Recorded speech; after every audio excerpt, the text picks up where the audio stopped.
Hello, my dear adventurers.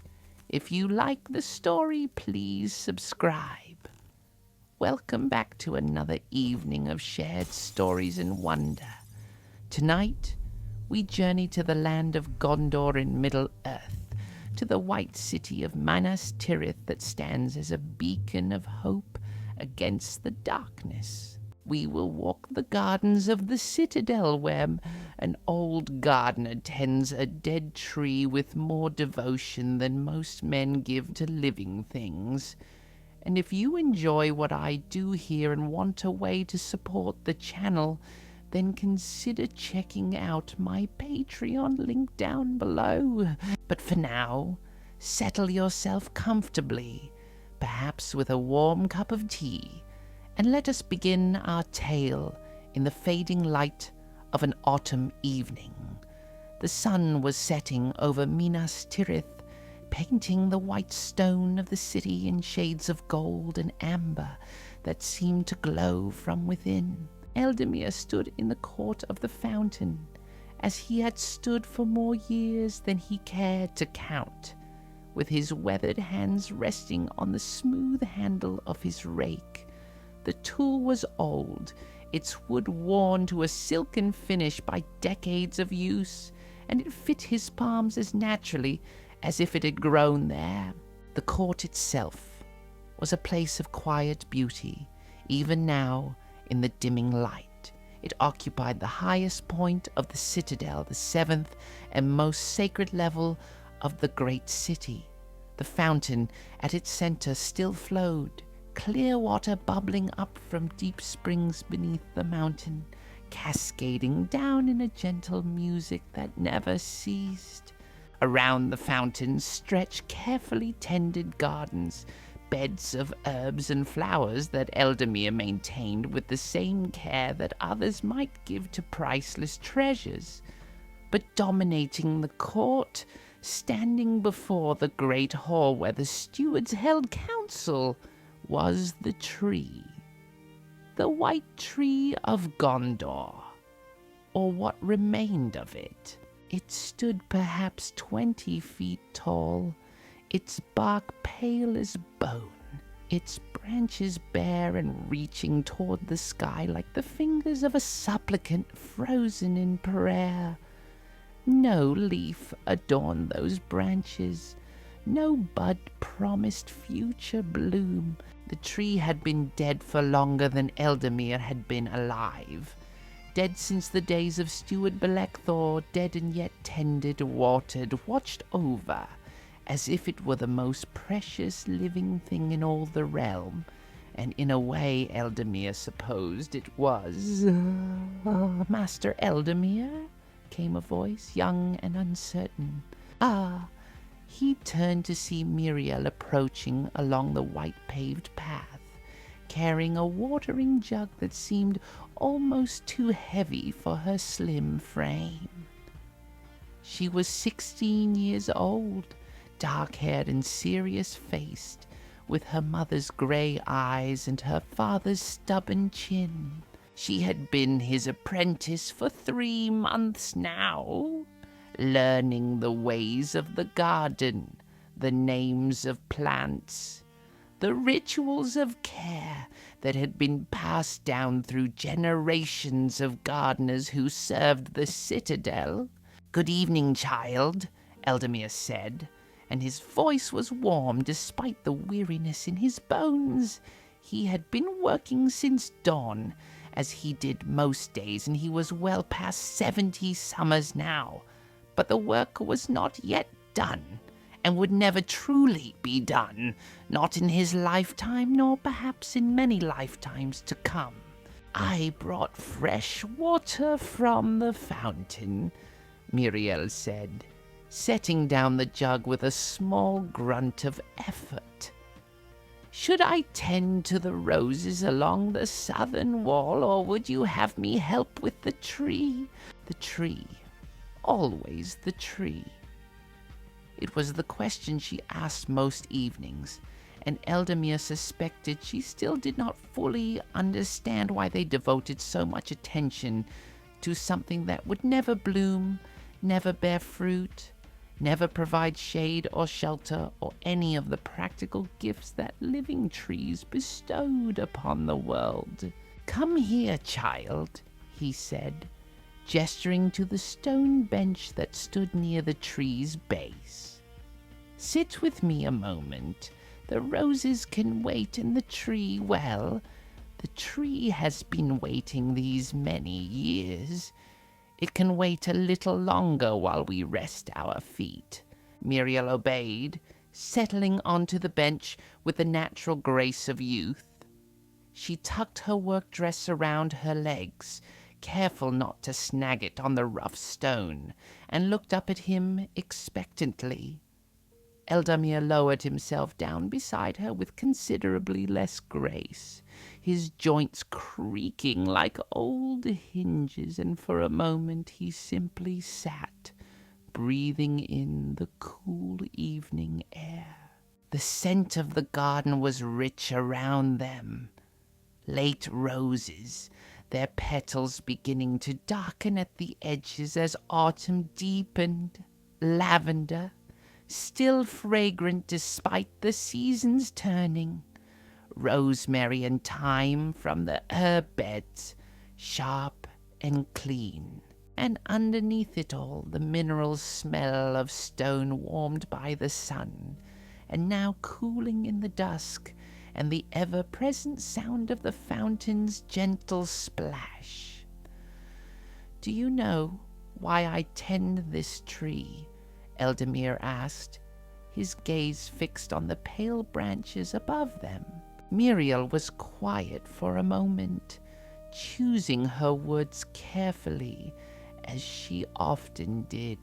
"Because it is the white tree of Gondor," she said finally. "Because it is sacred to the line of kings, and because the steward commands it be maintained." "That is true enough," Eldamir agreed. "But those are the simple answers, the ones you might give to any person who asked. I think you are ready now to understand the deeper truth of it." He shifted on the bench, turning to look at her properly. In the golden light of the setting sun, she looked very young, and yet there was something old in her eyes, some sorrow put there by loss. Her father had been a captain, slain 3 years past in a skirmish near Osgiliath, and her mother had died giving her birth. She knew grief. This girl knew it as well as any elder. "The white tree," Eldamir began, "is more than a symbol, though it is that as well. It is a living link, or was living once, to the ancient glory of our people. Do you know the full tale of it, child, of where it came from and what it represents?" "I know some," Míriel said. "My father used to tell me stories. He said the tree came from the blessed realm in the west, from a time before time, when the world was young and the stars were new. Your father was a wise man," Eldamir said, and he saw the flicker of pain and pride that crossed her face at the mention of him. "He spoke truly. The first of the white trees grew in Valinor itself, in the gardens of the Valar, and it was called Telperion. It was one of the 2 trees that gave light to the world before the sun and moon were made, and its silver blossoms illuminated all of creation." He paused, letting the wonder of that sink in. It was a tale he had told himself many times, in the quiet hours when he worked alone, reminding himself of the weight and honor of his duty.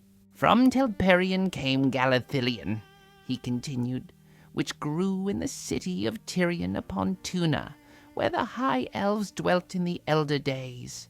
And from Galathylion came Celeborn, which was given to the lady Galadriel, but there was another seedling of Galathylion, and that was Nimloth, the white tree of Númenor.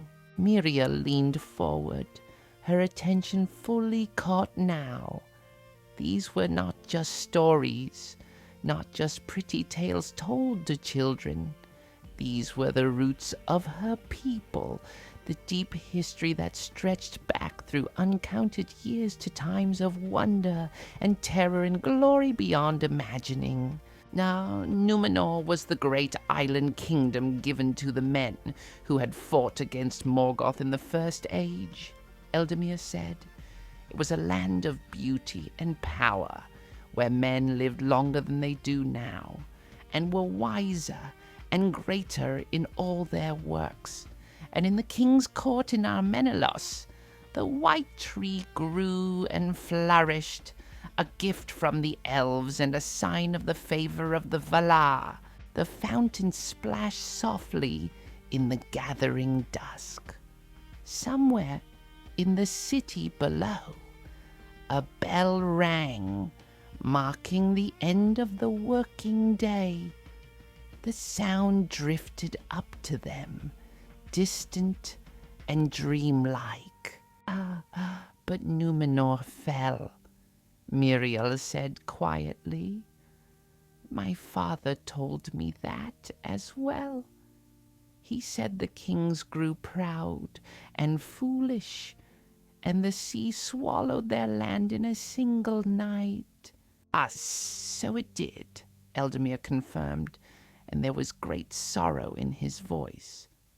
In the days of King Ar-Pharazôn, when the shadow of Sauron fell upon the hearts of men, the tree was cut down in hatred and sacrifice. But before the end, before the great wave came, one man was faithful. Isildur, son of Elendil, stole into the king's court at great risk to himself, and took a fruit from the tree before it died. He was burned and wounded in the taking of it, but he bore the fruit away and kept it safe. And that is the tree we have now? Míriel asked, looking up at the bare branches. A descendant of it, Eldamir said. Isildur planted that fruit in Minas Tirith, the Tower of the Moon, which stood in the mountains east of here before it fell to darkness and became the place we do not name. When Minas Ithil was threatened, the tree was brought here to Minas Anor, the Tower of the Sun, which we now call Minas Tirith. It grew and flourished for many long years through the reigns of kings and the ages of glory. He fell silent for a moment, his gaze distant, as if looking back through the centuries to times he had never seen but knew as well as his own memories from the endless repetition of the tales. But the line of kings failed, he said at last. The last King Eärnur rode forth to battle and never returned, and no heir came after him. The stewards took up the rule of Gondor, faithful and wise, but they were not kings, and perhaps the tree knew it. In the days of Steward Belecthar, so the tree died, and no sapling was found to replace it. And so it stands, as you see it now, dead, but not removed. For the old wisdom says that the tree will bloom again only when the king returns to Gondor. Míriel was quiet, taking this in. Then she asked in a small voice, "But if there is no king and the tree is dead, why do we tend it? Why do we water it and keep the weeds from its base and watch over it as if it lived?" Eldamir smiled, a gentle expression that creased his weathered face into a map of kindly wrinkles. This was the heart of it, the question that mattered. He reached out and patted her hand with his gnarled fingers.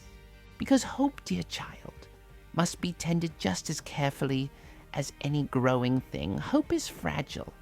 It needs nurturing, protection, constant care. If we were to neglect this tree, if we were to say it is dead, let us cut it down and forget it, then we would be saying that we have given up hope that the king will return. We would be saying that the old prophecies are false, that the line of Elendil is ended forever, that darkness will triumph and light will fade from the world. He gestured to the tree, its pale bark almost glowing in the dusk.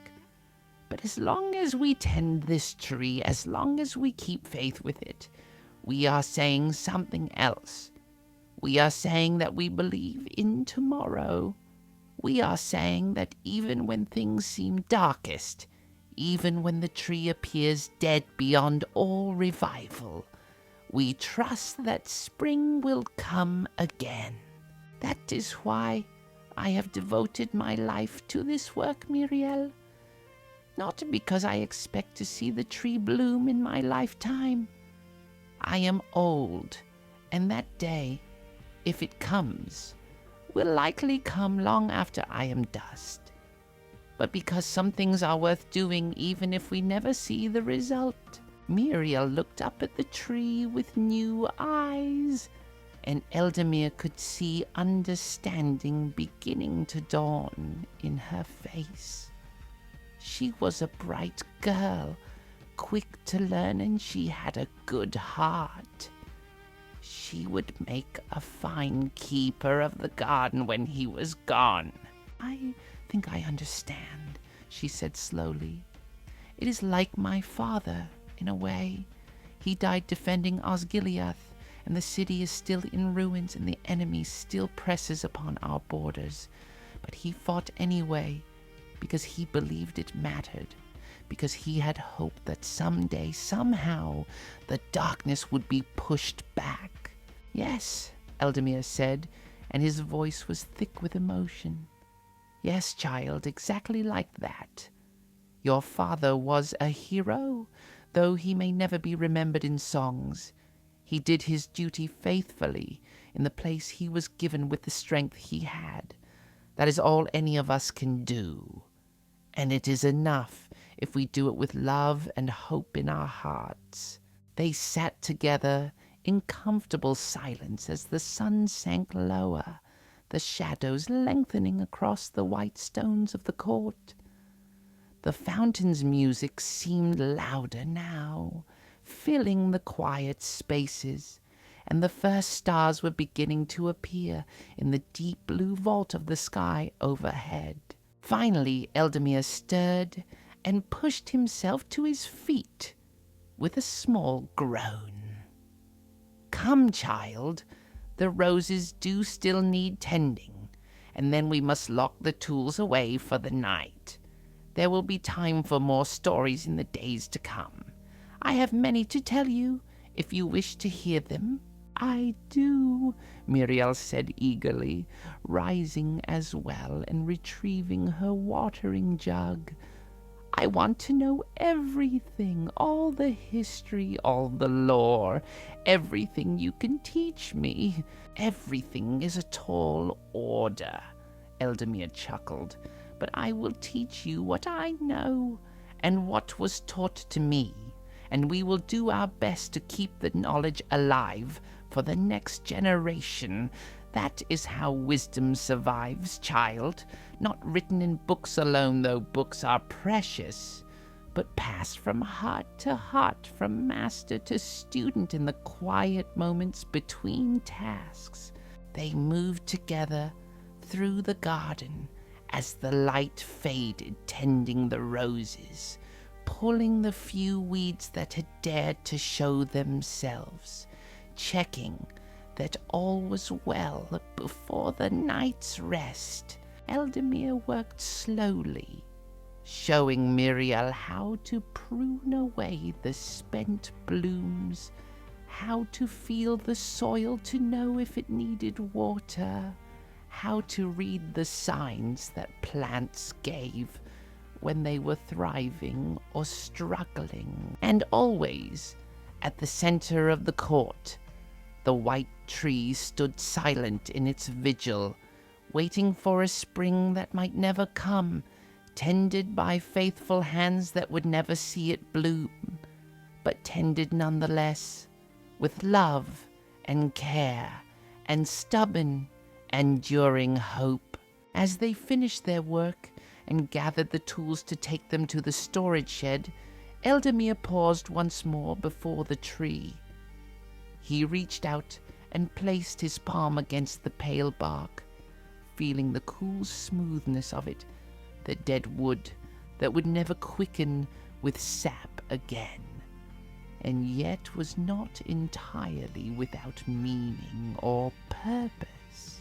Then he turned and followed his young apprentice toward the gate that led down into the citadel proper, where a simple meal and a narrow bed awaited him in the gardener's quarters.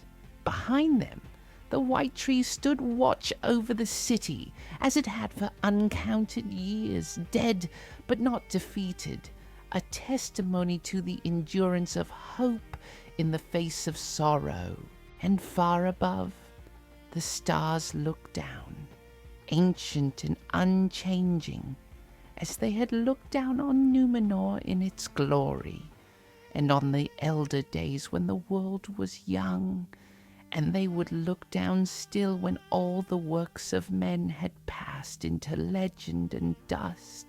The first chapter of our tale ends here, dear friends, in the peace of the garden at twilight, with hope kindled in a young heart, and an old duty faithfully fulfilled. Tomorrow, Eldamir will share more of his story, more of the history that has brought him to this place. But for now, let us rest with him, content in the work of the day. The next morning dawned clear and bright, with a crispness to the air that spoke of winter's slow approach. Eldamir woke before the sun, as was his habit, and dressed in the dim grey light that filtered through his small window. His room in the gardener's quarters was simple, almost austere, containing only a narrow bed, a wooden chest for his few belongings, a washing basin, and a shelf that held 3 precious books. One was a journal of plant lore, passed down from the gardener who had trained him. Another was a copy of the Lay of Leithian, the tale of Beren and Luthien, which he read on winter evenings when the garden slept and his hands were still. The third was his own journal, where he recorded the seasons of the garden, the dates when flowers bloomed, when frost first came, when the fountain needed clearing, all the small details that helped maintain the beauty of the court. He splashed cold water on his face, feeling the shock of it wake his aging body, and ran wet fingers through his thinning white hair. Once that hair had been dark as a raven's wing, thick and unruly, but time had stolen its color and much of its abundance, and Eldamir had long since made peace with such losses. Hair mattered little when there were roses to tend and a sacred tree to watch over. By the time he climbed the long stairs to the court of the fountain, the sun was just breaking over the eastern mountains, painting the sky in shades of rose and gold.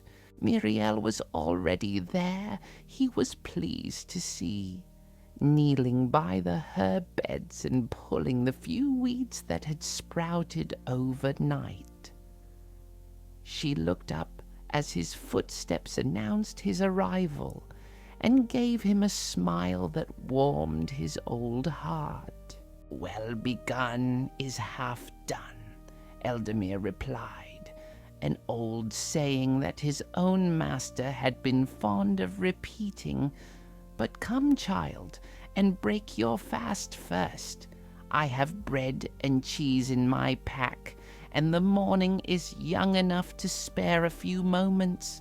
They sat together on the bench near the fountain, and Eldamir shared out his simple meal. The bread was dense and good, made from barley and wheat, and the cheese was sharp and crumbly, from the farms of Lossarnach, where Eldamir himself had been born so many years ago. "Master," she said, "last night you told me the history of the white tree, how it came from Númenor and was planted here in the days of the kings, but you did not tell me your own story. How did you come to be the keeper of this garden? Were you born in the city?" Eldamir smiled and brushed crumbs from his lap. "Ah, now there is a tale worth telling, though it is far less grand than the histories of trees and kings. But if you wish to hear it, I will share it gladly. It helps to understand where one has come from, if one is to know where one is going." He settled back against the bench, his eyes growing distant as he reached back through the years to a time when the world had seemed larger and more full of possibility. "I was born in Lossarnach," he began, "in a small village nestled in the valley where the river Erui runs down from the mountains. It is beautiful country, Lossarnach, green and fertile, with orchards of apple and pear, fields of grain that turn golden in the summer sun, and flowers everywhere in the spring. The rose gardens of Lossarnach are famed even here in Minas Tirith, and every year the valley sends cartloads of roses to the city for festivals and celebrations." "I have heard of it," Míriel said. "Is it very far from here?" 3 days' journey on a good horse, or 5 on foot for those carrying heavy loads," Eldamir replied.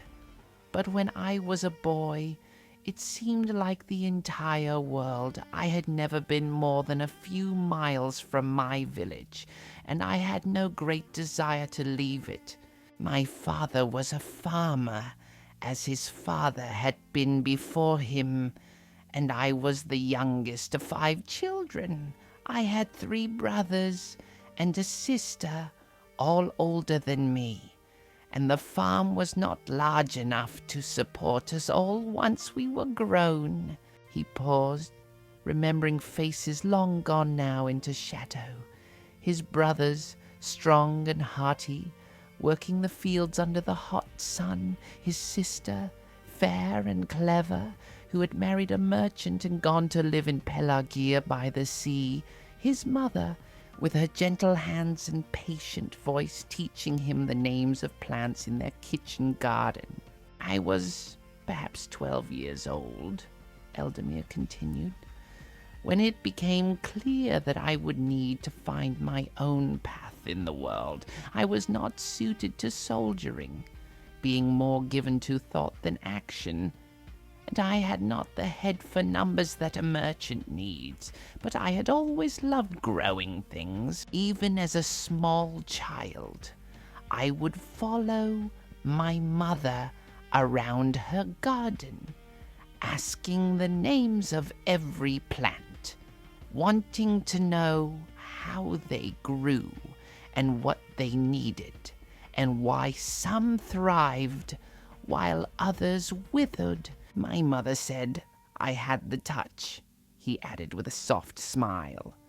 "She said some people can make anything grow just by caring for it properly and paying attention to what it needs.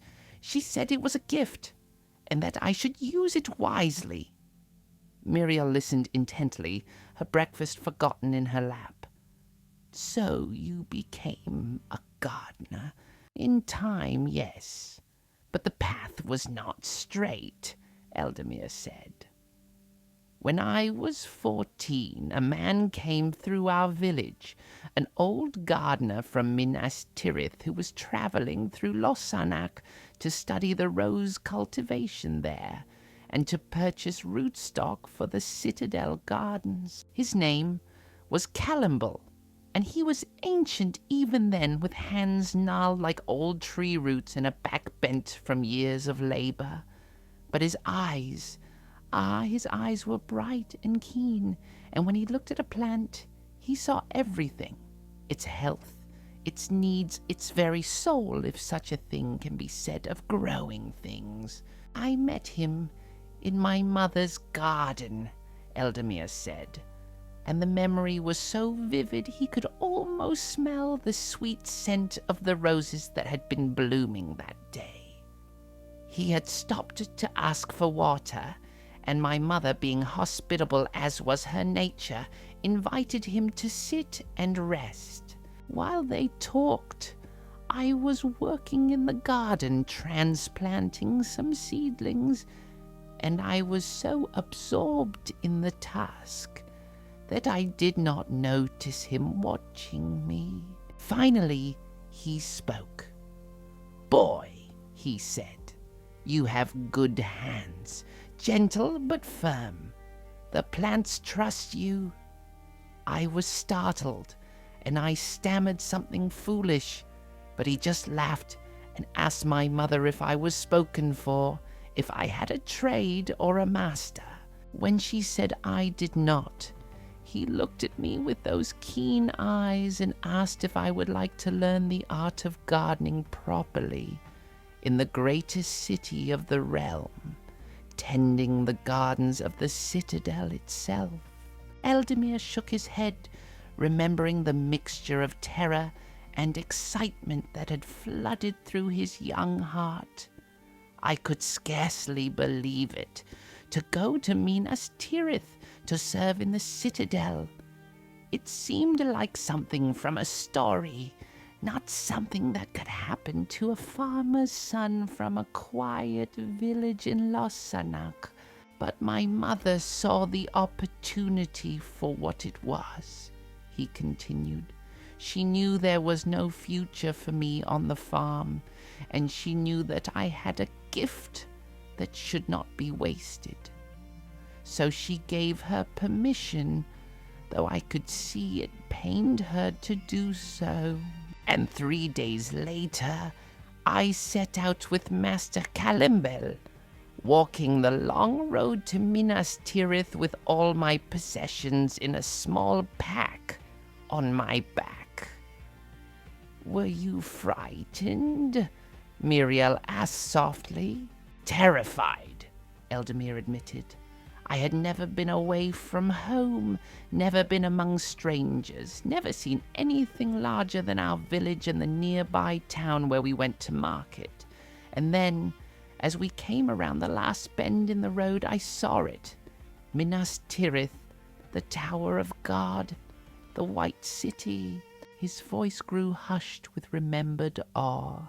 It rose from the plain like a great ship of stone, 7 levels climbing the mountainside, each wall gleaming white in the sun.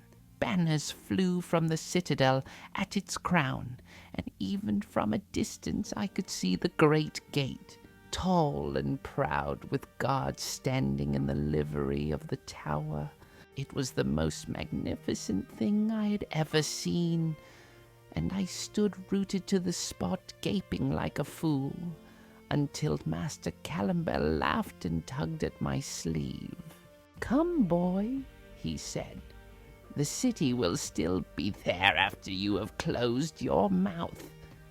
We have a long climb ahead of us, for the gardens are at the very top, and these old legs of mine do not move as quickly as they once did." Eldamir chuckled at the memory. We entered through the great gate, and then began the climb, up through the first level, where the merchants and craftsmen had their shops and homes, through the second level, where the inns and taverns clustered near the garrison, past the third level, with its storehouses and armories, But at last, we passed through the final gate and emerged into the court of the fountain, he said, and his voice took on a note of reverence. And there, standing before the great hall, was the white tree. He paused, seeing it again, as he had seen it then through the eyes of a boy who had never imagined such wonders. It was still alive then, just barely.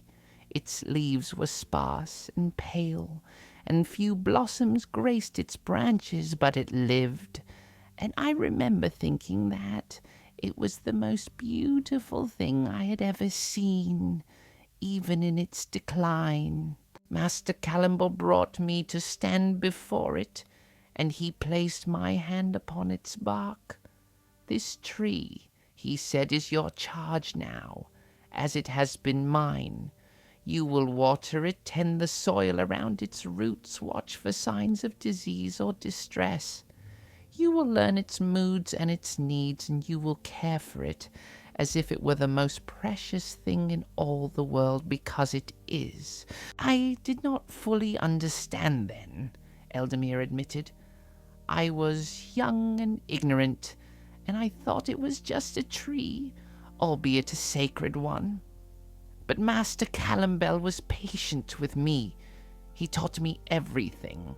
How to prepare soil so that it drains properly, but retains moisture. How to recognize the difference between a plant that is resting and one that is dying. How to prune to encourage growth, and when to leave well enough alone. How to make compost from the kitchen scraps and fallen leaves. How to protect tender plants from frost. How to divide and transplant. How to take cuttings and grow new plants from old. But more than the practical skills, Eldamir said, his voice soft with memory, he taught me to see, to truly see plants, to understand them not as objects but as living things with their own nature and needs. He taught me patience, for gardens cannot be hurried. He taught me observation, for a good gardener must notice the small changes that signal trouble or triumph. And he taught me devotion, for the work of a gardener is never finished, not really. There is always something that needs tending. For 7 years I learned from him, Eldamir continued. 7 years of rising before dawn and working until dusk. 7 years of aching muscles and dirt under my fingernails. 7 years of watching the seasons turn in the court of the fountain. Of seeing the tree slowly decline despite all our efforts. Of learning that sometimes love and skill are not enough to prevent loss. Master Callumble died in my 7th year of service, he said quietly. He was very old, and it was peaceful, which was a mercy. He simply went to sleep one winter evening and did not wake. But before he died, he called me to his bedside and took my hand in his gnarled old fingers. Eldamir, he said, you have learned well. You have the touch, as your mother said you did. And more than that, you have the heart for this work. Now, when I am gone, the tree will be yours to tend. Guard it well, not with your hands alone, but with your hope.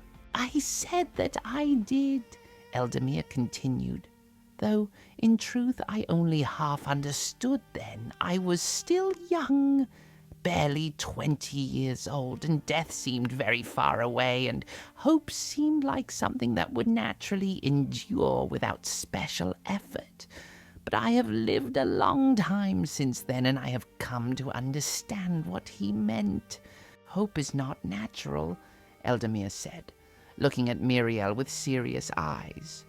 Despair is natural, When things go wrong, when loss follows loss, when darkness gathers and the enemy grows strong while we grow weak, the natural thing is to give up, to say it is hopeless, to stop trying. Hope must be chosen day after day, in the face of evidence that suggests it is foolish. Hope must be tended like a garden, watered with faith, weeded of doubt, protected from the frost of cynicism. He gestured to the white tree standing pale in the morning sun. That tree died 30 years after I became its keeper. One spring it simply failed to bud. I watched for weeks, hoping for some sign of life, but there was none. And when Steward Belethor came to see it and confirmed what I already knew in my heart, I thought my work was finished. I thought they would cut it down, and I would tend only the other gardens, the roses and herbs that still lived and grew. But the steward was wise, Eldamir said. He commanded that the tree be left standing, that it be tended as if it still lived, that we maintain the vigil, and so I have, for all the years since, through the reign of Belethor and his son Thorandir, through the days of Turin and his son Turgon, and now in the time of Denethor, who rules us today.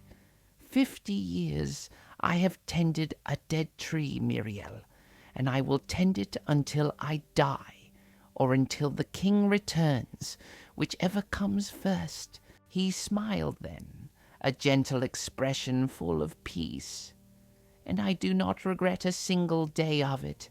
This work has given my life meaning. It has connected me to something greater than myself, to a story that began before I was born and will continue after I am gone. What more could any man ask than to be part of such a story? Míriel was quiet for a long moment, absorbing all that he had told her. Then she said, "Thank you for sharing this with me, Master Eldamir. I think I understand now why you do this work with such devotion, and I hope that when I am old, I will be able to look back on my life and feel the same contentment that you do." "I hope so as well, child," Eldamir said, pushing himself to his feet. "But contentment is not something that comes at the end of life. It is something you build day by day by doing the work in front of you with love and care. Come, the oregano awaits, and we must check the drainage in the western beds." They rose and went to their work, master and student, old and young, carrying forward the traditions that had been passed down through generations of faithful gardeners, and above them the white tree stood watch, dead but not forgotten, a testament to the power of hope and the dignity of devoted service. The morning passed in pleasant labor, and when the sun stood high overhead, they rested in the shade of the great hall's wall and ate the simple meal that had been sent up from the Citadel kitchens. And Míriel knew that she was exactly where she was meant to be, learning from a master who had spent his life in faithful service, preparing to take up the same calling when her time came. 3 days had passed since Eldamir had shared the story of his own coming to Minas Tirith, and the work of the garden had continued in its peaceful rhythm. The autumn was deepening now, and Míriel had learned to read the signs of the seasons turning. The roses were dropping their petals, creating carpets of red and white and gold across the stone paths. The herbs were slowing their growth, preparing for winter's rest. Even the fountain seemed to sing a quieter song, as if the water itself knew that the time of cold was approaching. It was late afternoon, and the sun was slanting through the western sky, painting everything in shades of amber and copper. Eldamir and Míriel were working near the white tree, carefully raking the fallen leaves that had blown into the court from the lower levels of the city. The leaves were oak and ash and beech, come from the trees that grew on the mountainside below the walls, and they crunched satisfyingly under the rake's tines. As they worked, Míriel's gaze kept returning to the tree, as it often did now. She was beginning to understand it differently than she had before, seeing it not just as a dead thing, but as a symbol of something much larger. But there were still questions in her mind, pieces of the story that Eldamir had not yet filled in. Finally, as they paused to gather the piled leaves into a basket, she voiced her thoughts.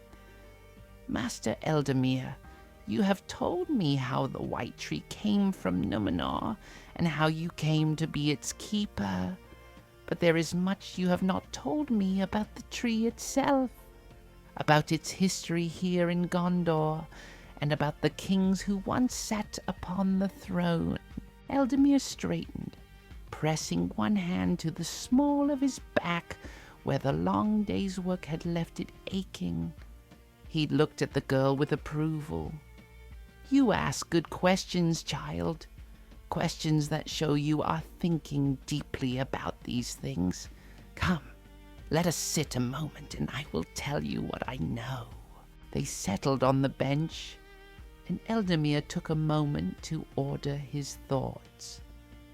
The tale he was about to tell was long and complex, spanning thousands of years, and he wanted to tell it properly, so that Míriel would understand not just the facts, but the meaning beneath them. "When Númenor fell," he began, "swallowed by the sea in punishment for the pride of its kings, only a few escaped.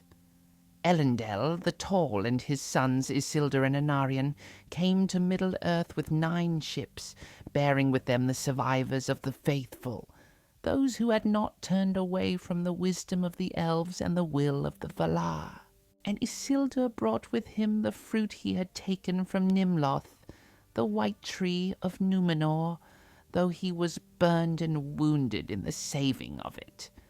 The refugees made their kingdoms in exile," Eldamir continued. "Elendil ruled in the north, in Arnor, while his sons established the realm of Gondor in the south. Anarion built this city, which was then called Minas Anor, the Tower of the Sun, and his brother Isildur dwelt in Minas Ithil, the Tower of the Moon, which stood in the mountains to the east, guarding the passes from Mordor.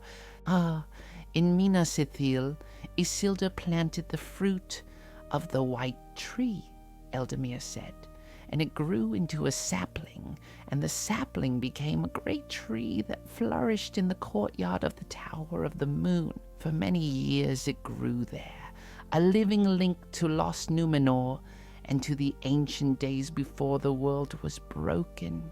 Míriel listened raptly. These were the founding stories of her people, the deep roots of Gondor's identity, and she felt the weight of them settling into her understanding. But Sauron, the Dark Lord who had corrupted Númenor and survived its fall, returned to Mordor and rebuilt his power there, Eldamir said, and his voice grew heavy. "He raised Barad-dûr, the Dark Tower, and he sought to overthrow the kingdoms of the exiles. A great war was fought, the War of the Last Alliance, in which elves and men stood together against the darkness. Elendil and his sons marched to war, and they laid siege to Barad-dûr itself. But victory came at terrible cost," he continued. Anarion was slain during the siege, and Elendil and the elf king Gil-galad fell in single combat with Sauron upon the slopes of Mount Doom. Isildur, grieving for his father and brother, cut the One Ring from Sauron's hand and claimed it for himself. The Dark Lord's body was destroyed, and his spirit fled into the shadows, and the siege was ended. Isildur should have destroyed the ring then and there, Eldamir said quietly. Cast it into the fires where it was made, so that it could never be used again. But he was deceived by it, as all who touch it are deceived.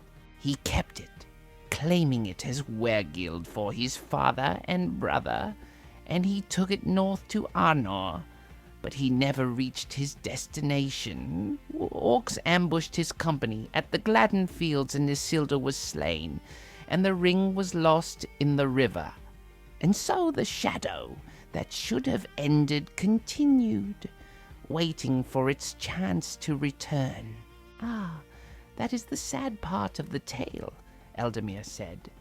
When Sauron's forces attacked during the war, Minas Ithil was besieged, and the tree was in danger. Before the city could fall, saplings were taken from it and brought here to Minas Anor for safekeeping. So when Isildur died, though the tree in Minas Ithil was lost, its children survived. Minas Ithil itself was eventually reclaimed, he continued, and for many long years the twin towers stood guard over Gondor, one on either side of the great river.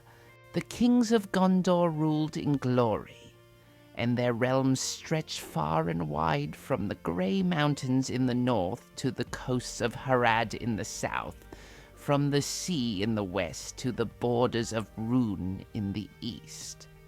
Those were the days of Gondor's greatest power. The white tree grew here in Minas Anor, Eldamir said, gesturing to the court around them.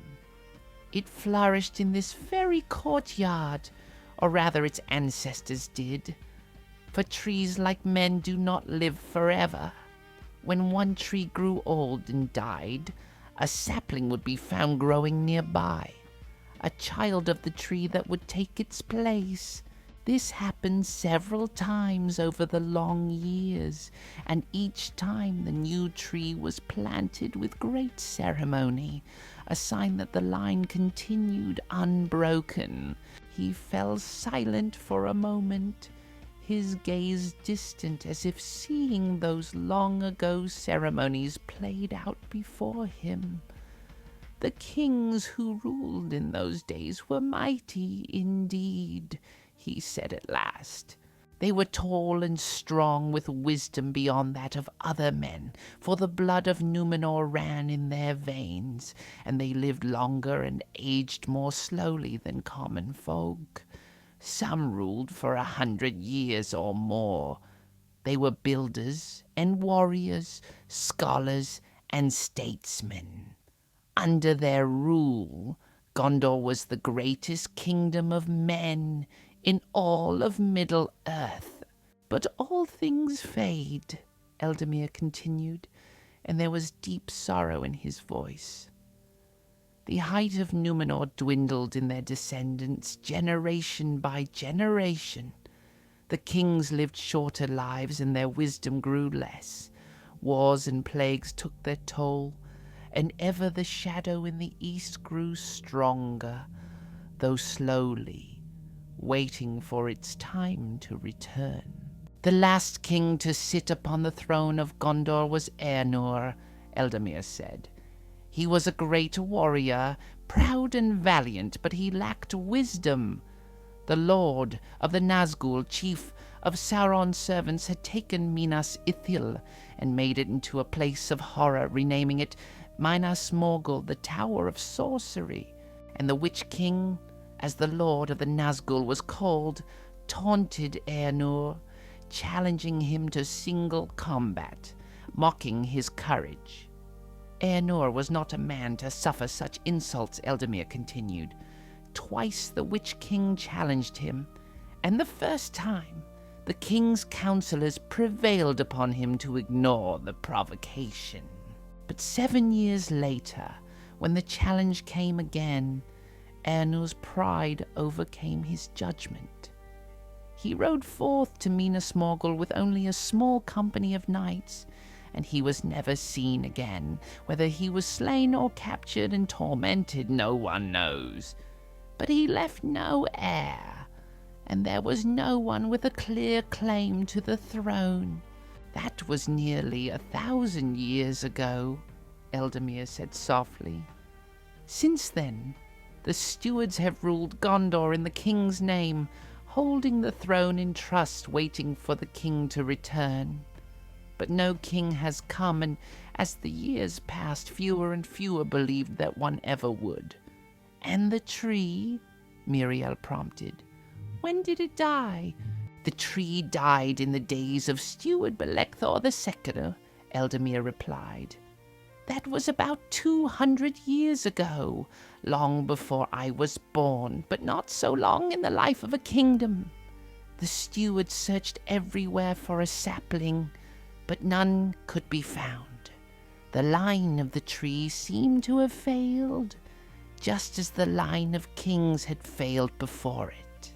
But the stewards, wise in the old law, remembered the prophecy, Eldamir continued. It was said that the tree would bloom again when the king returned. Not just any king, but the true king, the heir of Isildur, descended from Elendil himself. And so the dead tree was left standing, a testament to hope and a reminder of what had been lost. Eldamir was silent for a long moment, considering his answer carefully. I am an old man, he said at last, and I have seen much in my years. I have seen kingdoms rise and fall, seen the proud brought low, and the humble exalted. I have seen things I thought would last forever crumble into dust, and I have seen small fragile things endure against all odds. Do I believe a king will come? He repeated. I do not know, child. I cannot see the future any better than you can. But I know this. The world is stranger and more wonderful than we often imagine.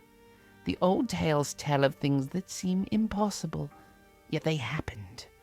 Elves and dwarves and wizards walk the earth, though few now see them. Dragons sleep beneath mountains.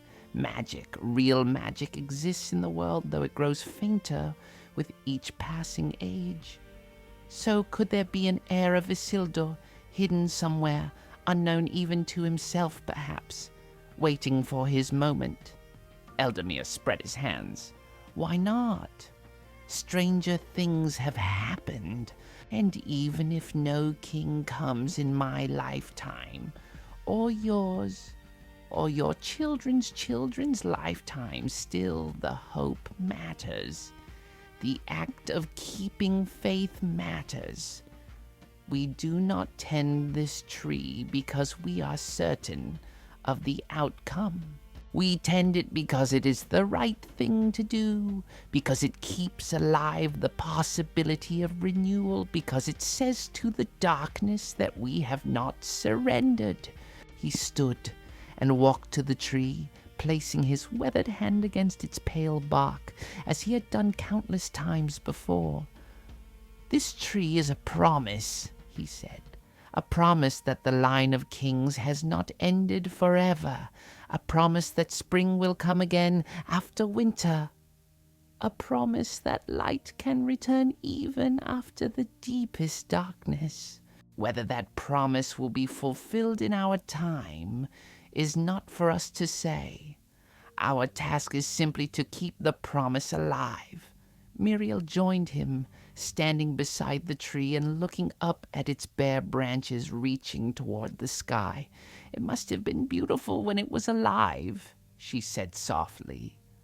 I wish I could have seen it in bloom. So do I, Eldamir admitted. I saw the end of it in my youth, and even dying it was fair beyond words. The blossoms were white as snow, and they seemed to give off their own light, as if starlight had been gathered and shaped into petals. The scent was subtle but sweet, like a distant memory of something pure and good. But you know, he added thoughtfully, there is a kind of beauty in it even now, in its death.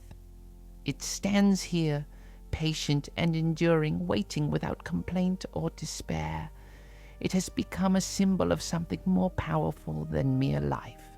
It has become hope itself, made visible and tangible, and perhaps that is more beautiful in its way than any number of blossoms.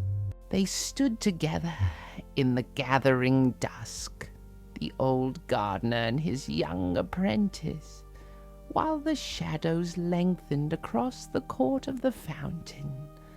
The water splashed softly, eternal and unchanged, and the first stars began to appear in the deepening blue overhead. "Master Eldamir," Míriel said at last, "thank you for teaching me these things. I feel as though I understand now, not just the history, but the heart of it, the why beneath the what." "That is the difference between knowledge and wisdom, child," Eldamir replied. "Knowledge is knowing the facts and dates and names. Wisdom is understanding what they mean, why they matter, how they connect to us here and now. I am glad you're beginning to see with wise eyes." As full dark settled over the city, they gathered their tools and prepared to descend to the lower levels for supper and rest. But before they left, Eldamir paused once more before the white tree, as was his custom, and spoke a quiet blessing over it. Then, with Míriel at his side, he left the court and descended the long stairs, his heart full of the weight and wonder of the stories he carried. Behind them, the white tree stood alone in the darkness, crowned with stars, waiting for a spring that might never come, but waiting nonetheless with the patience of stone and the endurance of hope. And somewhere, in some corner of the world that the old gardener could not see or know, the wheels of fate were turning, and the king who had been promised was indeed alive, though hidden, and his path would eventually lead him to the White City and the dead tree that waited for his coming. But that was a story for another day, and Eldamir knew nothing of it yet. For now, his task was simply to tend the garden, to keep the faith, and to pass his knowledge to the next generation. And that was enough. A week had passed since Eldamir had shared the history of the kings and the white tree, and the weather had turned decidedly colder. Frost touched the gardens now, in the early mornings, leaving delicate patterns on the leaves and making the stones slippery underfoot. Míriel had learned to arrive earlier, while the frost still glittered in the dawn light, so that she could protect the more tender plants with coverings before the sun rose and the day's work began in earnest. It was on such a morning, with her breath misting in the cold air and her fingers numb despite her gloves, that Míriel encountered one of the steward's guards in the court of the fountain. He was a tall man, stern-faced and silent, wearing the livery of the Tower of Guard, the black surcoat with the white tree and 7 stars emblazoned upon it. He stood near the tree itself, as still as the stone walls around him. And at first Míriel thought he was simply on patrol, making his rounds of the Citadel. But as she approached with her watering jug, She saw that his eyes were fixed on the tree with an expression of such profound sorrow that it made her stop in her tracks. There was something in his face that spoke of loss and longing, of burdens carried too long without relief. She hesitated, uncertain whether to speak or to quietly go about her work. But the guard must have sensed her presence, because he turned and gave her a slight nod. "Good morning, young mistress," he said, his voice formal but not unkind. "I did not mean to startle you. I was only paying my respects to the tree before my watch begins." "Good morning, sir," Míriel replied, bobbing a small curtsy as was proper when addressing one of the steward's guard. "You are welcome here, of course. The court is for all who serve the realm." The guard smiled faintly at that. "I have served Lord Denethor for 20 years, he said, "and I have stood guard in this court more times than I can count. But I confess I never truly saw the tree until my son was killed 3 months past, defending the outpost near Caer Andros." Míriel did not know what to say to such raw grief, but she knew that Eldamir would. "Master Eldamir will be here soon," she said gently. "He is the keeper of the gardens, and he knows much about the tree and what it represents. Perhaps he could speak with you if you wished it." The guard shook his head. "I thank you for the kindness, but I must go to my post. I only wanted a moment of quiet before the day's duties claim me." He turned to leave, then paused and looked back at her. "But tell your master this, if you would. Tell him that there are many of us who draw strength from this tree, dead though it is. Tell him that his work matters more than he may know." And with that, the guard departed, his footsteps echoing on the stone as he descended toward the lower levels. Míriel stood for a moment, thinking about his words, and then Eldamir arrived, puffing slightly from the long climb up the stairs, his breath white in the cold air. "Good morning, master," Míriel replied. Then she relayed to him what the guard had said about his son and his grief, and his words about the tree. As she spoke, she saw Eldamir's expression grow soft with compassion, and when she finished, he nodded slowly. "That poor man," Eldamir murmured. "To lose a child is a grief that never fully heals. I will keep him in my prayers." Then he looked at Míriel with serious eyes. "But his words are important, and they touch upon something I've wanted to speak with you about. Come, let us work while we talk. The herb beds need turning before the ground freezes too hard, and this is as good a time as any to tell you about the stewards and the burden they bear."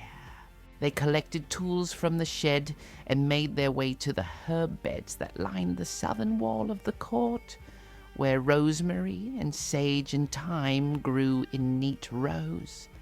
As they began to work, turning the soil gently with small forks, adding compost to enrich it for the spring, Eldamir began his tale. "I have served 3 stewards in my time," he said. "Turgon, who was steward when I was a young man. His son Turin, who ruled for many years with wisdom and strength. And now Denethor II, who is Turin's son, and who has held the stewardship for the past 30 years. Each of these men has been remarkable in his own way," Eldamir continued, working the soil with practiced movements. "But each has also borne a burden that I think few truly understand. They rule, but they are not kings. They hold power, but it is not rightfully theirs.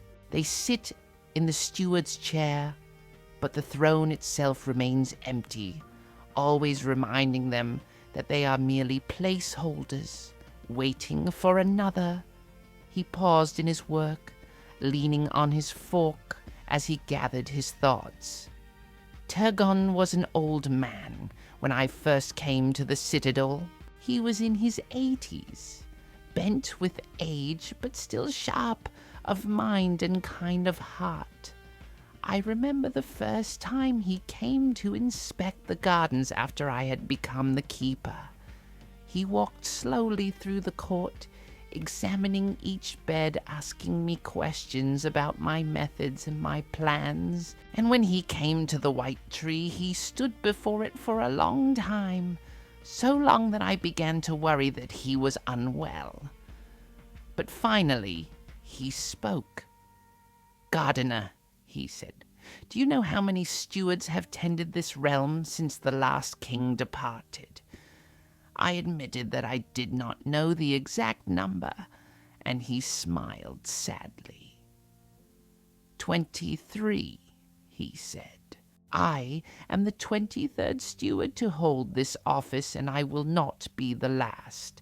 My son will follow me, and his son will follow him, and so the line will continue generation after generation, always waiting for a king who may never return." Eldamir resumed his work, turning the dark earth with gentle efficiency. I asked him, as boldly as a young man sometimes will, whether he resented this, whether he wished he could be king himself, rather than merely steward. And do you know what he said? He said, "To resent one's duty is to poison one's own heart. I am steward, and that is a high honor and a heavy responsibility. I hold this realm in trust for the king, and I will discharge that trust faithfully until my death. To wish for more than this would be to betray everything my ancestors stood for. The stewards serve. That is our purpose and our pride." "Those words have stayed with me," Eldamir said quietly. "They taught me something important about service and duty. Turgon could have claimed the kingship, you understand. He had the power, the respect of the people, the support of the military. But he did not, because he understood that some things are more important than power. The stewards keep faith with an ideal, with a promise made long ago. They rule not for themselves, but for another who may yet come." "What was he like, Turgon?" Míriel asked, curious now about these great men who had shaped the realm. "He was gentle," Eldamir said with a smile. "Gentle and kind, but firm when firmness was needed. He loved music and poetry, and he often had minstrels perform in the Citadel.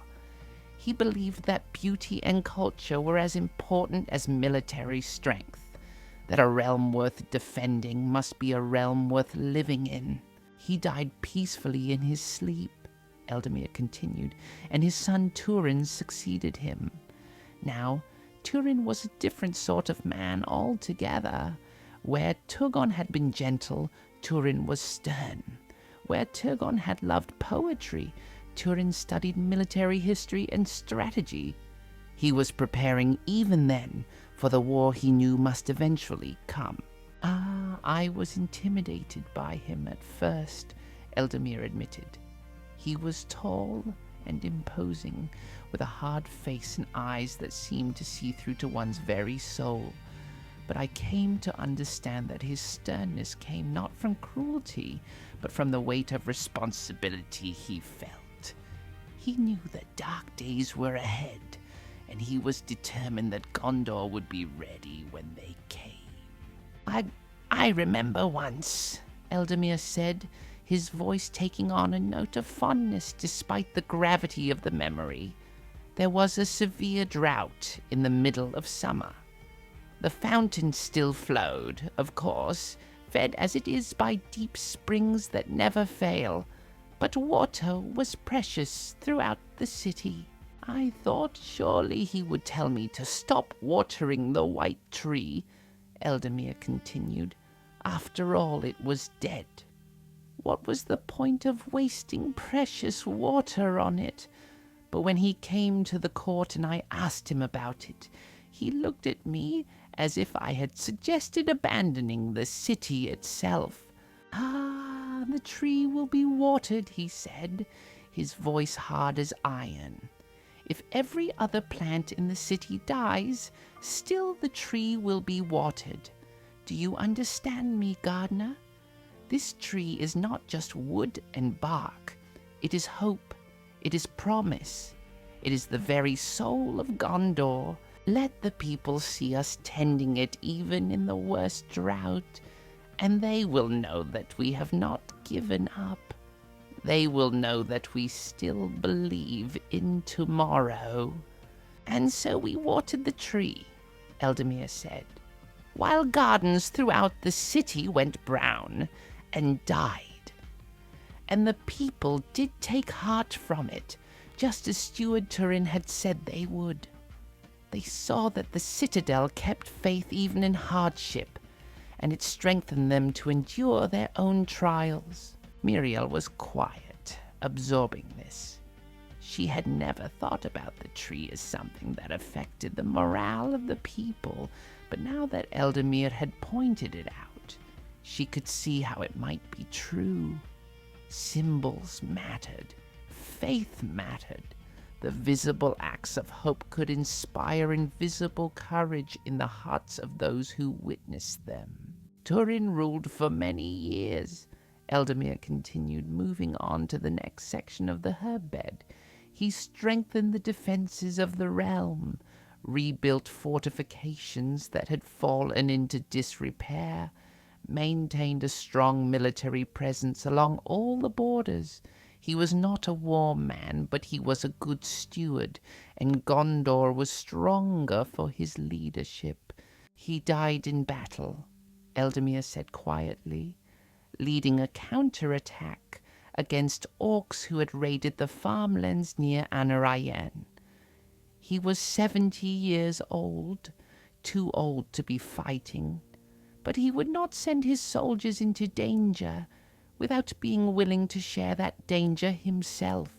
They brought his body back to the city, and all of Minas Tirith mourned, for they had loved him even if they had sometimes feared him." "And then came Denethor," Eldamir said, and there was something complicated in his voice now, something harder to define. "Denethor, too, son of Turin, the current steward of Gondor." He paused in his work, straightening up and looking toward the great hall where the steward held council. "Denethor is perhaps the most gifted of all the stewards who have ever ruled. He is brilliant, far-seeing, learned in ancient lore. He speaks multiple languages, understands strategy and diplomacy, can read men's hearts and intentions with uncanny accuracy. If he had been born a king, he would have been remembered as one of the greatest in history." "But," Míriel prompted, sensing there was more.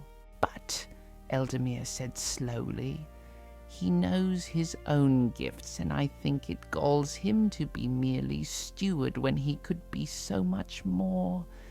He keeps faith with the old law, does not claim the kingship for himself, but I sense in him a growing bitterness. He sees the realm weakening year by year, the enemy growing stronger, and he carries it all on his shoulders, making decision after decision, bearing burden after burden, and always knowing that he does this in service to a king who may never come." "Ah, is that why he rarely visits the court anymore?" Míriel asked. She had noticed that in her 3 months as apprentice, she had never seen the steward himself, though his guards and counselors sometimes passed through. Perhaps, Eldamir said, in his younger years he came often. But as the darkness in the east has grown, as reports come of Mordor's increasing strength, I think he finds it harder to look at the tree and maintain hope. He is a pragmatic man, Denethor, dealing in facts and strategies and numbers, but he still commands that it be tended, Eldamir added. Whatever doubts he may have, whatever bitterness has crept into his heart, he still maintains the tradition. That takes a kind of courage, I think, to keep doing the right thing even when you no longer believe it will matter. They worked in silence for a while, the only sounds the soft scraping of tools in soil and the eternal music of the fountain. The sun had risen higher now, melting the frost and warming the stones of the court. It would be a clear day, cold but bright, the kind of autumn day that made one grateful to be alive and able to work in such beauty. Master Eldamir, Míriel said at last, do you think the stewards are right to keep faith? Or do you think, perhaps, that it would be better to accept that there will be no king and let the stewardship become a true kingship? It was a dangerous question, one that touched on politics and power and ancient law, but Eldamir did not seem troubled by it. He simply smiled and shook his head. I am a gardener, child, not a statesman, but I will tell you what I believe. I believe that the moment we give up on the old promises, we lose something essential. We become merely practical, merely pragmatic. We forget that the world is bigger and stranger than our limited sight can compass. We forget that miracles, real miracles, have happened and can happen again. The stewards keep faith, he continued, not because they are certain of success, but because faith itself has value, because the act of hoping, of believing, of maintaining the traditions that connect us to our deepest values, these things shape us into better people. He stood and stretched, his old joints popping. But enough philosophy for one morning. We have herbs to tend and leaves to rake, and somewhere down in the kitchens there is breakfast waiting for us once we finish the morning tasks. Come, let us complete our work, and then we will eat and rest a bit before the afternoon duties. As they worked through the rest of the morning, Míriel found herself thinking about the stewards, about the burden of ruling without being king, about the courage it took to keep faith when circumstances argued against it. She thought about that guard who had lost his son, who came to look at the dead tree and draw strength from it.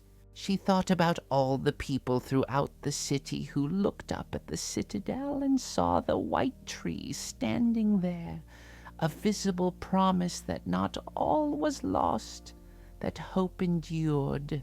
And she understood, perhaps for the first time, that Eldamir's work was not simply gardening. It was a kind of ministry, a sacred trust that affected far more than just the plants under his care. He was keeping alive something precious and fragile, something that people needed even if they did not fully understand why. When they finally finished and put away their tools, Eldamir paused one last time before the tree. He did this every day, Míriel had noticed, speaking a quiet word to it as if it could hear. Today she heard him clearly. Lord Denethor bears a heavy burden, Eldamir murmured to the tree. Grant him wisdom and strength. Grant him peace, if such a thing is possible for one who carries the weight of a kingdom on his shoulders. And grant that he may hold fast to hope, even when hope seems foolish." Then he turned to Míriel and smiled. "Come, child, let us go and see what the cooks have prepared. I smell bread baking, and if we are lucky, there will be honey to go with it." They descended together toward the kitchens, leaving the white tree to stand watch over the empty court, silent and patient, bearing witness to the struggles of the stewards who served in the absence of kings, waiting for a spring that seemed more distant with each passing year, but waiting nonetheless, as it had waited for 200 years, as it would wait for however long was necessary, for that is what hope does. It waits and endures and refuses to surrender, no matter how long the winter may be. Winter was settling over Minas Tirith in earnest now. The fountain in the court still flowed, never freezing thanks to the warmth of the deep springs that fed it, but ice had formed along its edges where the spray settled and crystallized. The gardens lay dormant beneath their protective coverings, waiting for spring's return. Most of the work now consisted of maintenance, checking that the frost cloths remained secure, clearing away snow when it fell, ensuring that the paths were safe to walk. It was on a particularly cold afternoon, with clouds gathering in the east and the smell of snow on the wind, that Míriel noticed something curious.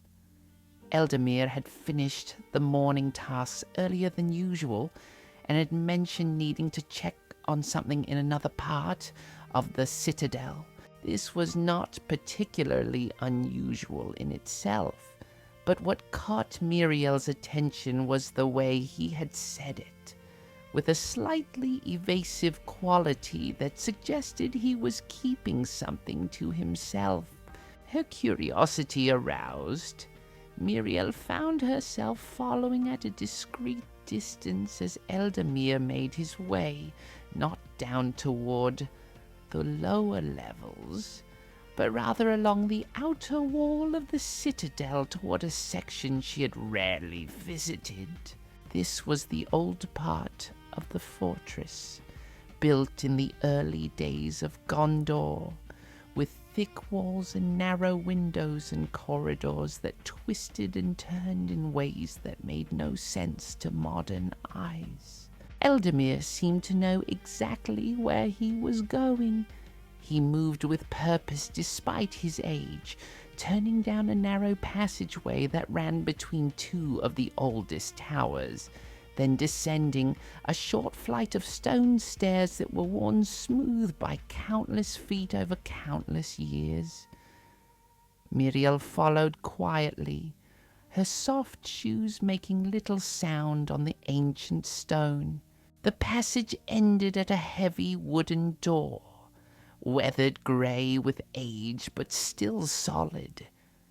Eldamir produced a key from beneath his tunic, a large iron key that looked as old as the door itself, and unlocked it with a heavy click that echoed in the confined space. He pushed the door open and stepped through, and Míriel, abandoning all pretense of coincidence, hurried forward before the door could close. "Master Eldamir," she called, and the old gardener turned with a startled expression that quickly transformed into something between amusement and resignation. "I should have known," he said with a slight smile. "You have sharp eyes and a curious mind, Míriel. I suppose it was only a matter of time before you noticed. Well, Since you have followed me here, you might as well come in and see. But you must promise me that what I show you will remain between us. This is a secret I have kept for many years, and I would not have it become common knowledge. I promise, Míriel said solemnly, and she meant it. Whatever Eldamir wished to keep private, she would honor that trust. Come then, Eldamir said, gesturing her through the door. Welcome to my other garden, the one that few know exists. Míriel stepped through the doorway and stopped, her breath catching in surprise.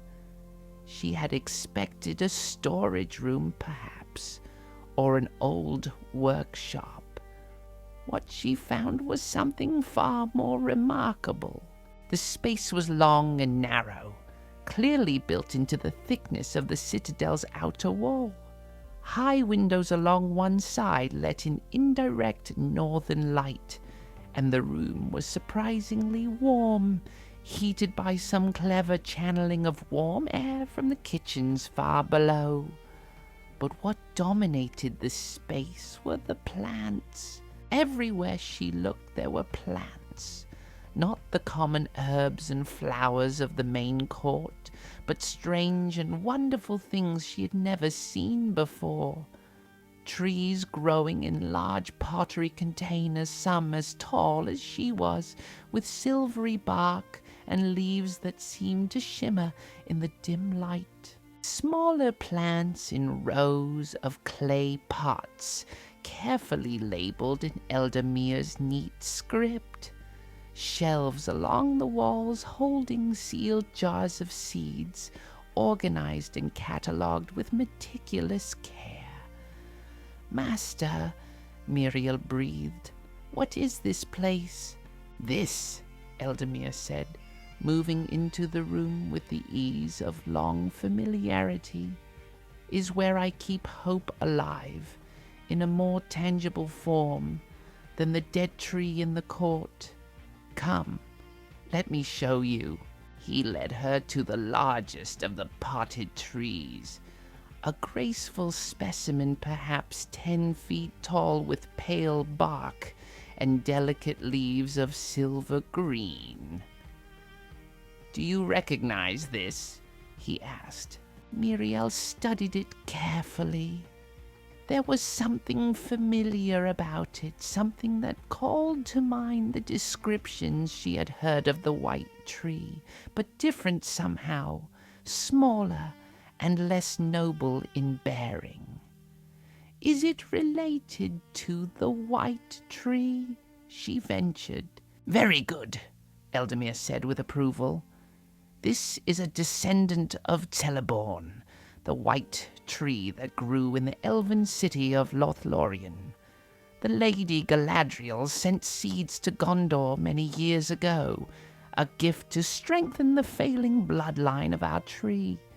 This specimen was grown from one of those seeds, and it has thrived here in the warmth and careful tending. He moved to another container, this one holding a smaller tree with bark that was almost pure white. And this is grown from a cutting I took from the dead tree itself, before the last of its sap dried away. I rooted it carefully, fed it with compounds to encourage growth, and against all expectation, it lived. It has never flowered, has never truly thrived, but it lives, and that is something. But why? Míriel asked, gesturing to encompass the entire hidden garden. Why keep all of this secret?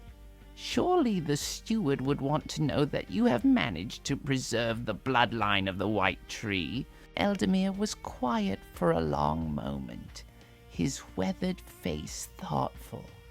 That is a complicated question with a complicated answer, he said finally. Sit, child, and I will explain. He settled onto a wooden stool near one of the workbenches, and Míriel found another and pulled it close.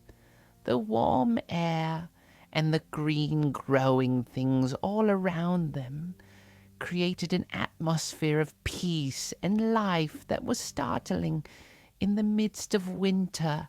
"When the white tree died," Eldamir began, "the steward searched everywhere for a sapling to replace it.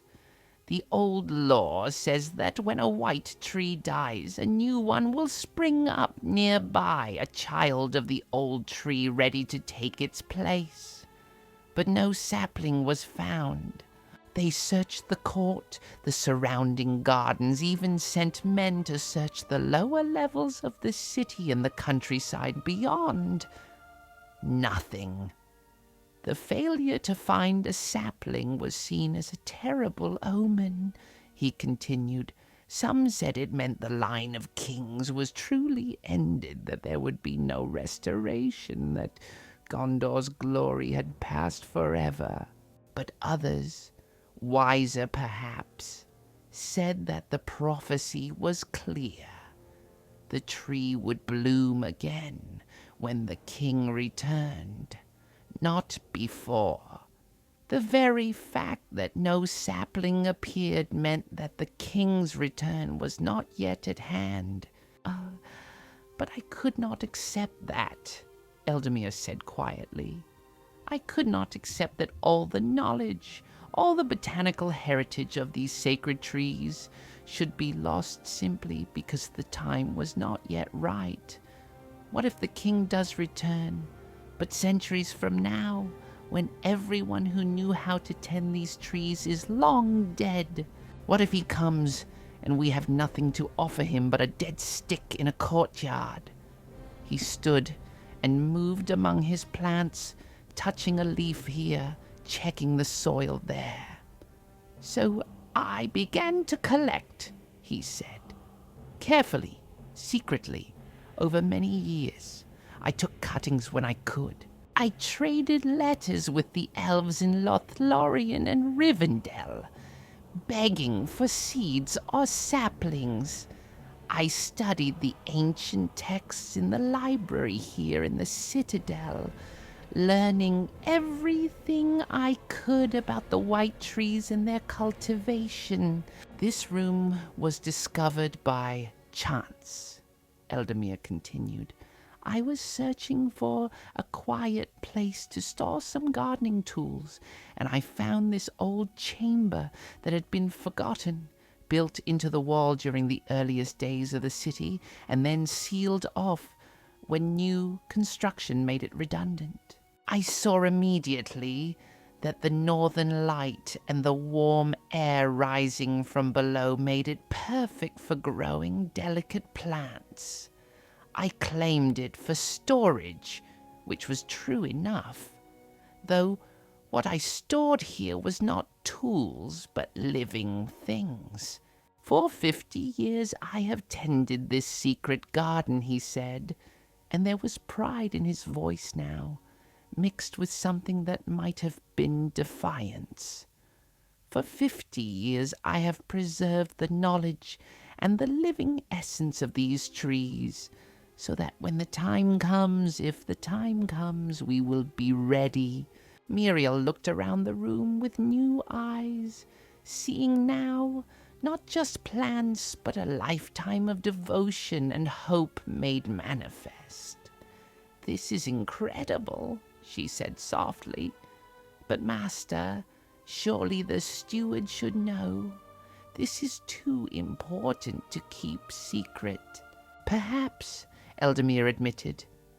"But consider this. If it becomes known that I have viable trees growing here, what do you think will happen? There will be pressure to plant one in place of the dead tree, to make everything look proper and hopeful again, to ease the pain of seeing that bare branches standing as an accusation and a reminder." "But that would be wrong," he said firmly. "The prophecy is clear. The tree will bloom when the king returns, not before. If we plant a new tree prematurely, simply because we have one available, we would be acting out of impatience rather than faith. We would be saying that we know better than the old wisdom, that we can force events to match our desires rather than waiting for the proper time. So these trees, he gestured to the specimens around them, are my hedge against the future. They are here, healthy and growing, preserving the bloodline and the knowledge of how to tend them. But they remain hidden, waiting for the true moment of their planting. When the king returns, if he returns, then we will have what is needed. Until then, we wait and we tend both the dead tree that everyone sees and the living ones that only we know about. Oh, only you, Eldamir said. My master Calimbel knew, for he helped me start this work, but he died many years ago and told no one. I have kept the secret alone since then, bearing the weight of it, wondering sometimes if I was doing the right thing or simply being a stubborn old fool. You are not a fool, Míriel said with conviction.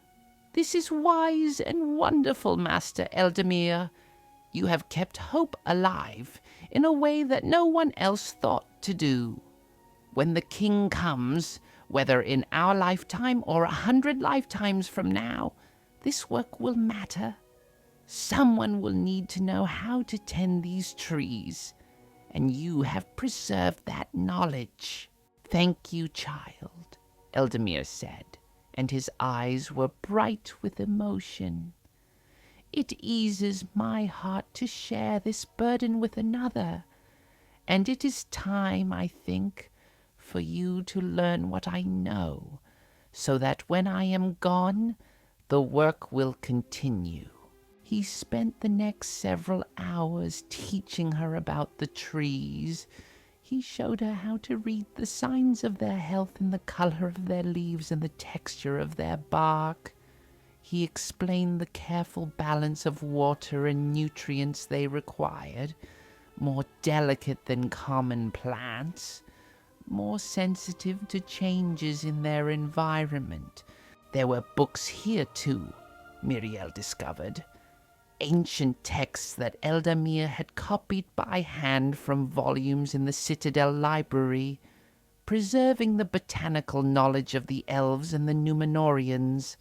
He showed her diagrams of the trees in their glory, detailed descriptions of their life cycles, accounts of past plantings and the ceremonies that had accompanied them.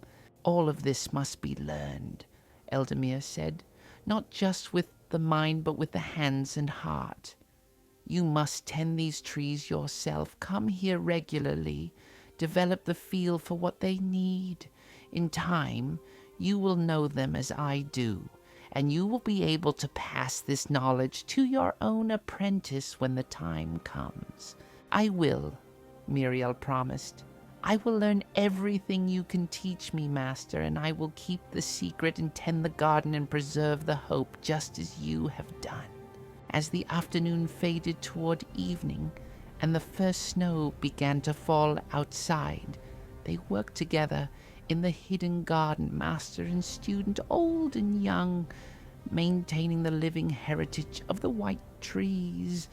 Míriel felt the weight of the responsibility settling onto her shoulders. But it was a good weight, a meaningful weight. She was being entrusted with something precious, and she would prove worthy of that trust. There is one more thing you should see, Eldamir said, as they prepared to leave. He moved to a shelf at the far end of the room and took down a small wooden box, carved with intricate designs of leaves and flowers. He opened it carefully, and inside, nestled in silk, were perhaps a dozen seeds. They were small and dark, shaped like teardrops, and they seemed to glow faintly in the dim light. These, Eldamir said reverently, are seeds from the last flowering of the white tree before it died. Steward Belecthor gave them to my master Callambul, who gave them to me. They have been kept in perfect conditions, cool and dry, protected from light and moisture. When the king returns, he continued, if a sapling does not appear naturally, these seeds may be our only hope of restoring the tree. They are the most precious things I possess, more valuable than gold or jewels, for they carry within them the essence of Númenor, and the light of Valinor passed down through ages beyond counting. He closed the box carefully and replaced it on the shelf. This knowledge is now shared between us, he said. The seeds are here. The living trees are thriving. The dead tree in the court stands as a visible testament to hope. And we are the keepers of it all, the guardians of something ancient and sacred. It is a heavy responsibility, but a glorious one. They locked the door behind them and made their way back through the winding passages to the main court. Snow was falling steadily now, covering the city in white, muffling all sound. The white tree stood ghostly and beautiful in the falling snow, its bare branches collecting a mantle of white that made it look almost alive again. Tomorrow, Eldamir said, we will clear the snow from the paths and check that the frost cloths are secure. But tonight rest well, child, and dream of spring. Dream of green leaves and white blossoms, of a king returning and a tree blooming. Hold those dreams in your heart, for dreams of hope are as important as any practical work we do. Míriel nodded, pulling her cloak tighter against the cold. Good night, Master Eldamir, and thank you for trusting me with your secret. I will guard it well. I know you will, Eldamir replied. Now go and get warm. Old bones like mine may be used to the cold, but young ones should seek the comfort of fire and hot food.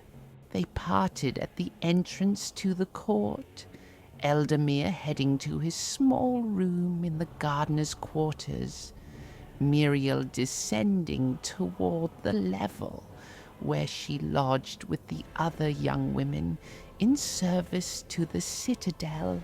As she walked through the snowy evening, she felt as though she had been initiated into a mystery, admitted to a fellowship of hope keepers that stretched back through the years. Above, the snow continued to fall, blanketing the white city in silence. And in two gardens, one visible and one hidden, one dead and one thriving, the heritage of the white trees endured, tended by faithful hands waiting for spring and a king who had been promised but not yet come. The waiting had been long, but those who kept the vigil had not grown weary. For hope, true hope, does not measure time. It simply persists patient and enduring until the moment of its fulfillment arrives. The deep winter passed slowly in Minas Tirith, as winters always do when one is waiting for spring. The days were short and cold, the nights long and bitter. Snow fell frequently, covering the city in white that would have been beautiful if it had not also made every task twice as difficult.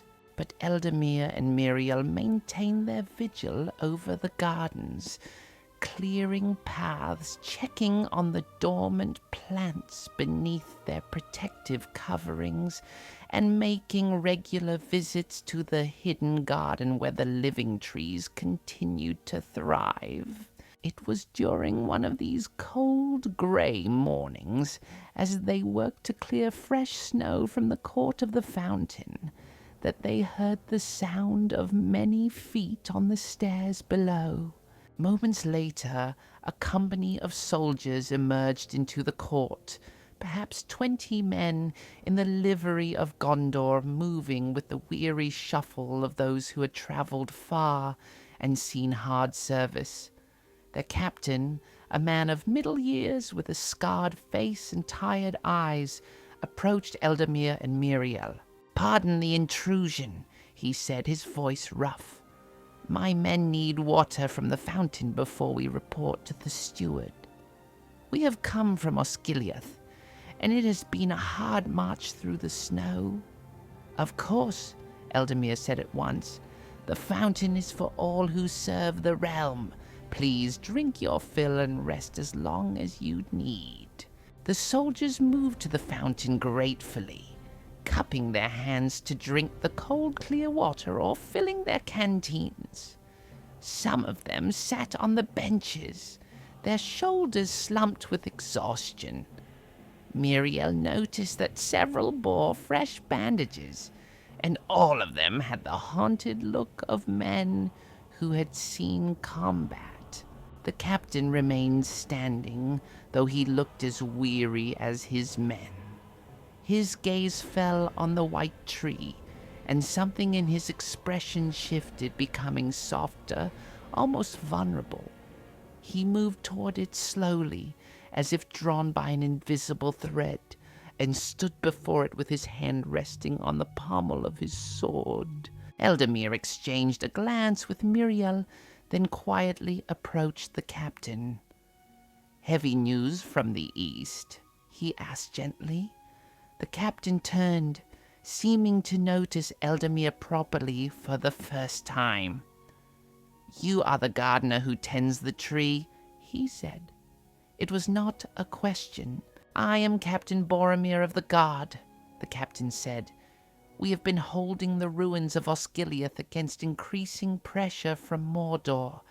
The enemy grows bolder with each passing month. They no longer wait for darkness to attack. They come in daylight now, in greater numbers, with better organization." "And your men?" Eldamir asked, looking at the soldiers resting by the fountain. "We lost 5. In the last week alone," Boromir said quietly. "Good men, brave men. We brought their bodies back for proper burial in the tombs. Their families will want to see them honored." He fell silent, his jaw tight with suppressed emotion. Míriel felt her heart clench. Her own father had died near Osgiliath, though she had been too young to remember him well. Looking at these exhausted soldiers, she could imagine him among them, fighting and falling in service to the realm. "The darkness grows," Boromir continued, his voice barely above a whisper. "I can feel it, like a weight pressing down on my chest. Sometimes, standing watch at night on the eastern shore, I can see the red glow of the fires in Mordor, and I wonder how much longer we can hold, how much longer before the tide overwhelms us entirely." He looked up at the dead tree, and there was something desperate in his eyes. "I come here when I can, when I am in the city. I look at this tree and I try to remember why we fight, what we are defending. But it is dead, Gardener. It has been dead for longer than I have been alive. And sometimes I wonder if that is not a sign, if the tree's death does not tell us that our cause is hopeless, that we are fighting for something that cannot be saved." Eldamir was quiet for a long moment, and Míriel could see him choosing his words with care. Finally he spoke, his voice gentle but firm. "Captain Boromir, I understand your weariness. I cannot know the hardships you have endured, the horrors you have witnessed, but I can tell you what this tree represents, and why it stands here dead rather than being cut down and forgotten." He moved to stand beside the captain, both of them looking up at the pale branches. This tree is a promise, Eldamir said. A promise that the line of kings has not ended forever. A promise that spring will come again, that renewal is possible even after the longest winter. The very fact that it stands here dead is a testimony to hope, for we keep faith with it because we believe in tomorrow. But what if there is no tomorrow? Boromir asked, and his voice cracked slightly. What if the darkness simply grows until it swallows everything? What if we are the last generation, the ones who see the light finally fail? Then we will have been the generation that kept faith to the end, Eldamir replied. And that is no small thing, Captain. Courage is not believing that you will triumph. Courage is fighting even when triumph seems impossible. Hope is not certainty about the future. Hope is choosing to believe that the future can be different, even when all evidence suggests otherwise. He placed his weathered hand on Boromir's armored shoulder. You asked why you fight. You fight because there are people behind you who depend on your strength. You fight because the darkness must be resisted even if resistance seems futile. You fight because it is the right thing to do regardless of outcome. And you fight because somewhere, in ways you cannot see, your courage matters. It ripples outward. It inspires others. It keeps the flame alive for one more day, one more hour, one more moment. Boromir was silent, his eyes fixed on the tree. Then he said very quietly, I have a brother who believes in such things. He says that we must hold fast to beauty and goodness, that these things have value in themselves apart from whether we win or lose. I sometimes think he is too idealistic, too caught up in old stories and ancient lore. But standing here looking at this tree that you tend so carefully despite its death, I begin to understand what he means. Your brother sounds wise, Eldamir said. He is, Boromir agreed. Wiser than I, certainly. He loves the old tales, the songs of valor and nobility. I love my country and my people, and I will defend them with my life. But he loves something more, something I struggle to name. The idea of Gondor, perhaps. The soul of it. Both kinds of love are needed, Eldamir said. The practical love that defends borders and provisions soldiers, and the idealistic love that remembers why those borders matter, why those soldiers are worth provisioning. You and your brother together embody the fullness of what Gondor needs. One of the soldiers called out that they were ready to proceed to the steward's hall for their report. Boromir straightened, his face resuming the stern mask of command.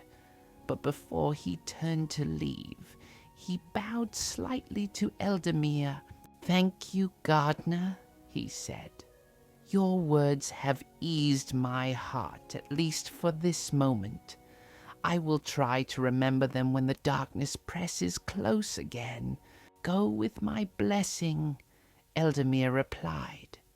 And know that while you fight on the borders, we fight here in our own way, maintaining hope, keeping beauty alive, tending what seems dead in faith that it will bloom again. The soldiers departed, their footsteps echoing down the stairs, and the court fell quiet again, except for the eternal music of the fountain. Míriel turned to Eldamir, her eyes bright with emotion. Master, she said, hearing that captain speak, hearing of the darkness in the east, it frightens me. What if he is right? What if the enemy is too strong and all our work here is for nothing? Eldamir sighed and settled onto one of the benches, gesturing for her to join him. The cold stone was uncomfortable, but he seemed not to notice. His attention was focused inward, on thoughts that had troubled him for longer than Míriel had been alive. "I will not lie to you, child," he said at last. "The darkness is growing.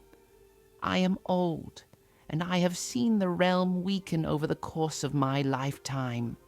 Fewer soldiers, smaller harvests, greater fear. The enemy in Mordor has been rebuilding his strength for many years, and we do not have the power we once did to oppose him. But," he continued, holding up a finger for emphasis, "that does not mean all is lost. Throughout history, darkness has seemed overwhelming many times.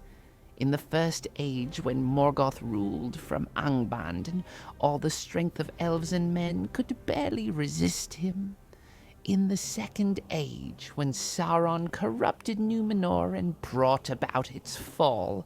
Each time," Eldamir said, his voice growing stronger, "each time it seemed the darkness would triumph, and each time, against all expectation, it did not.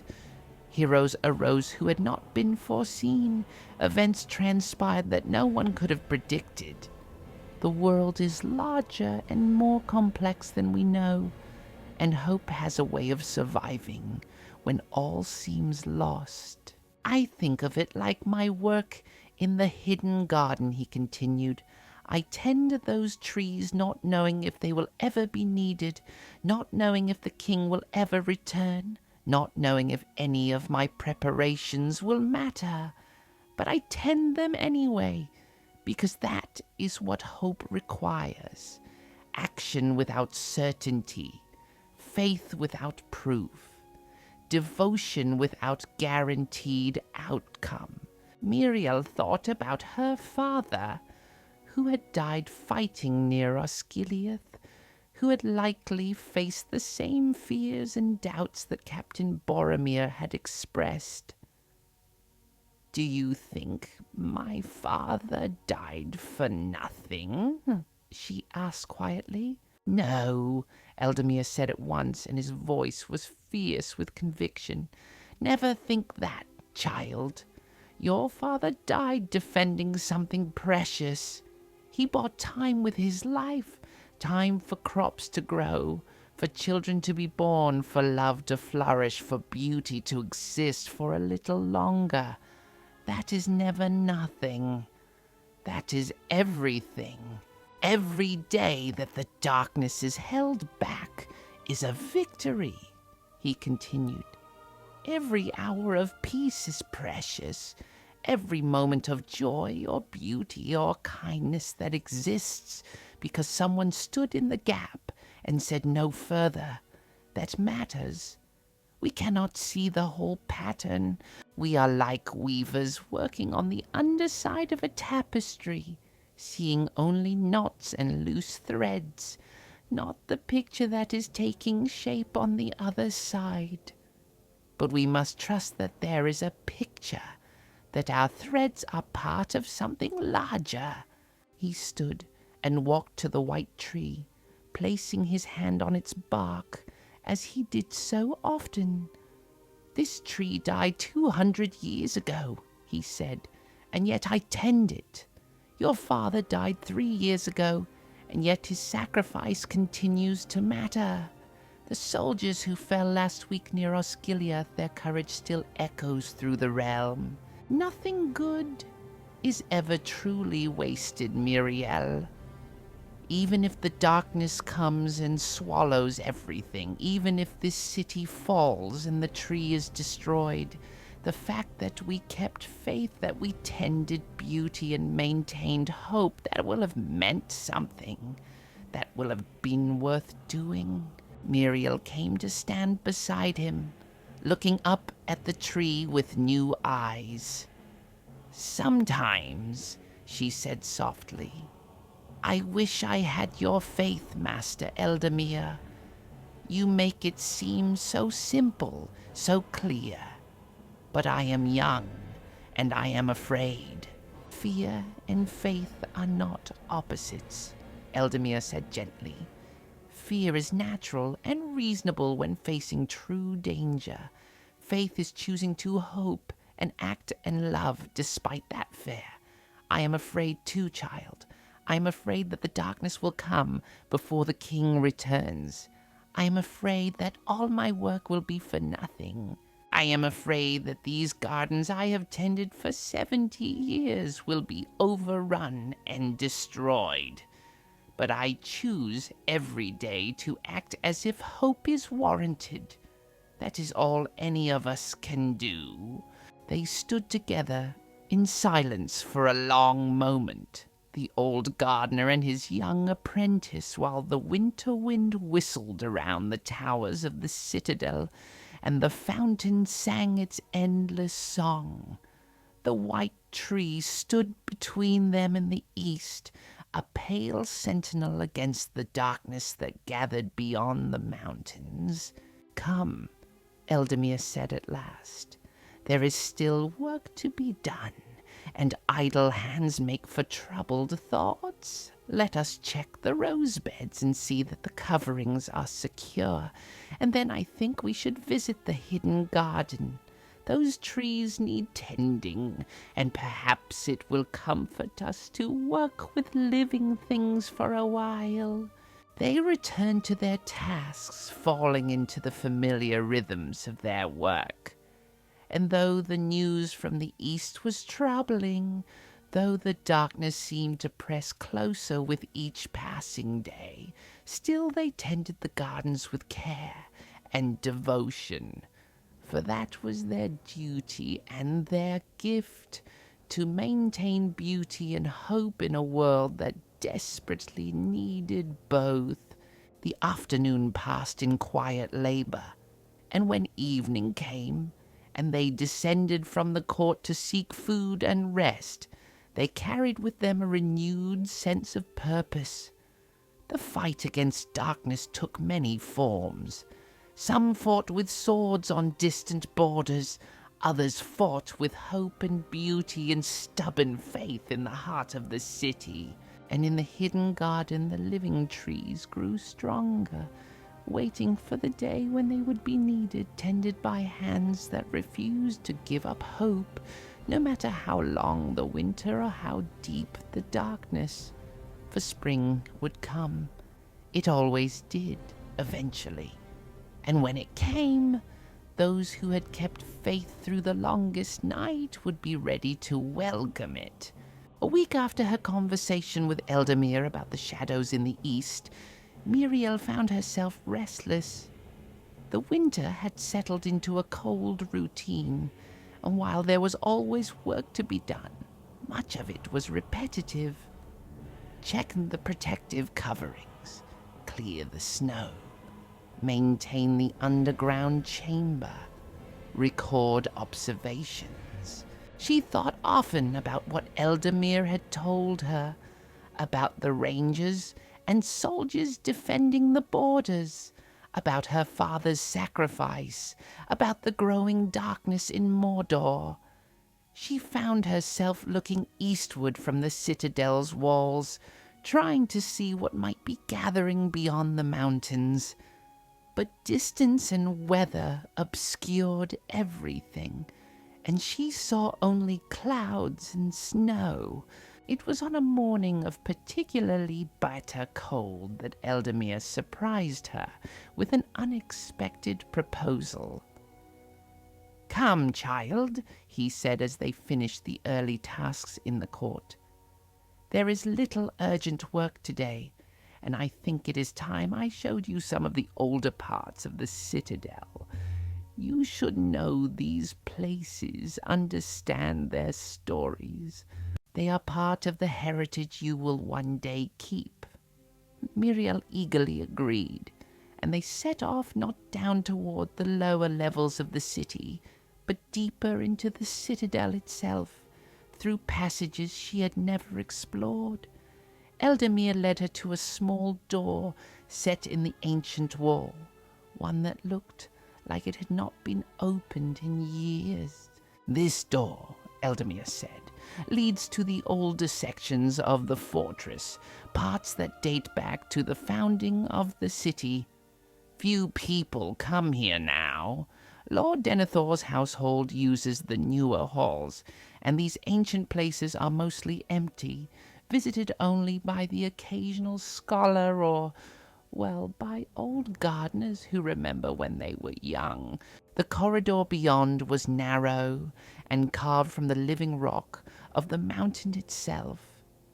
Small windows high in the walls let in thin bars of winter light, and the air smelled of stone and age. Their footsteps echoed as they walked, and Míriel felt as though she were entering a different world, one that existed outside of normal time. "Minas Anor," Eldamir said, his voice taking on a storyteller's cadence, "was built by Anarion, son of Elendil, in the early days of Gondor. But it was built upon foundations even older. This mountain was sacred to men even before the Númenorians came. Some say it was a place of power in the elder days, when the world was young and the elves still dwelt widely in Middle-earth. They passed through chambers carved with exquisite care, decorated with patterns and symbols that Míriel did not recognize. The craftsmanship was extraordinary. Every surface was smooth and true, every angle precise. The stones fit together so perfectly that no mortar was needed, yet they had stood for thousands of years. The Númenorians were master builders," Eldamir said, running his hand along a wall. "They had knowledge that has been lost. Look at how these stones fit together. Look at how the weight is distributed, how the arches carry the load. This fortress has stood for 3,000 years and will stand for 3,000 more." They came to a great hall, vast and empty, with massive pillars supporting vaulted arches overhead. The walls were carved with scenes of ships and mountains, of battles and celebrations, of kings receiving homage and heroes performing great deeds. "The Hall of Feasts," Eldamir said, his voice echoing in the empty space. "Here, the kings of Gondor held banquets and celebrations. Here they received ambassadors and honored heroes. My master Callambal told me that in his youth feasts were occasionally still held here, but that was long ago. We are a smaller people now, and our celebrations are more modest." Míriel walked through the hall, feeling very small in the vast space. At the far end was a dais where the king would have sat, and above it, carved into the wall, was an enormous representation of the white tree, its branches spreading across the stone like a benediction. "They never forgot," Eldamir said, joining her before the carved tree. "Even in their feasting and joy, they remembered what mattered most. The tree was not decoration to them. It was the heart of their identity." From the Hall of Feasts, they passed into smaller chambers. There was a library, mostly empty now, though a few ancient books remained, too fragile to move. Eldamir showed Míriel how to handle them with care, and one volume in particular caught her attention. It was bound in green leather and written in flowing Sindarin script. A treatise on the cultivation of gardens," Eldamir explained, "written in the early days of Gondor. The author was a gardener named Meneltir, who served King Anarion himself. He was present when the first tree was planted in Minas Tirith, Much of what I know about the white tree comes from this book."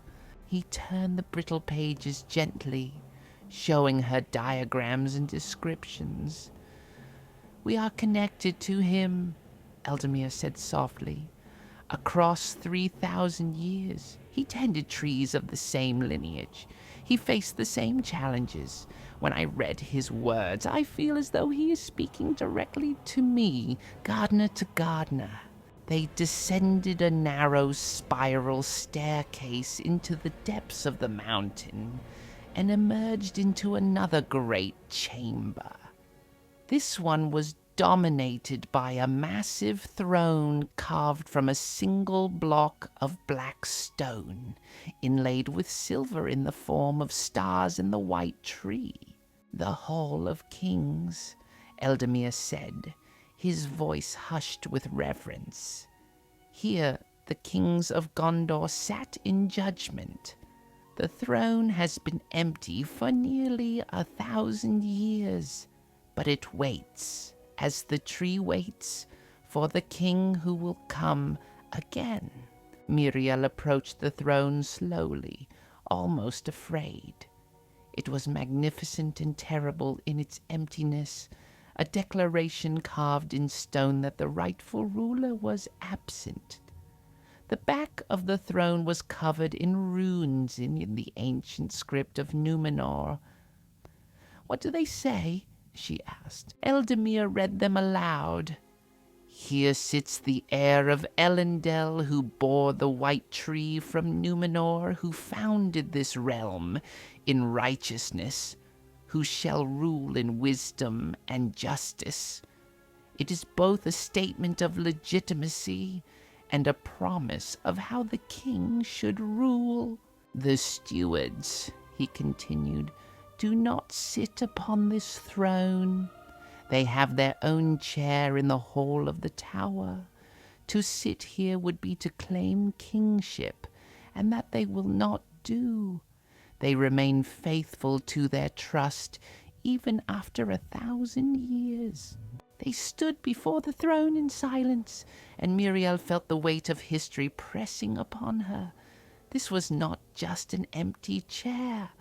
It was a promise waiting to be fulfilled, a declaration that the line of kings had not ended.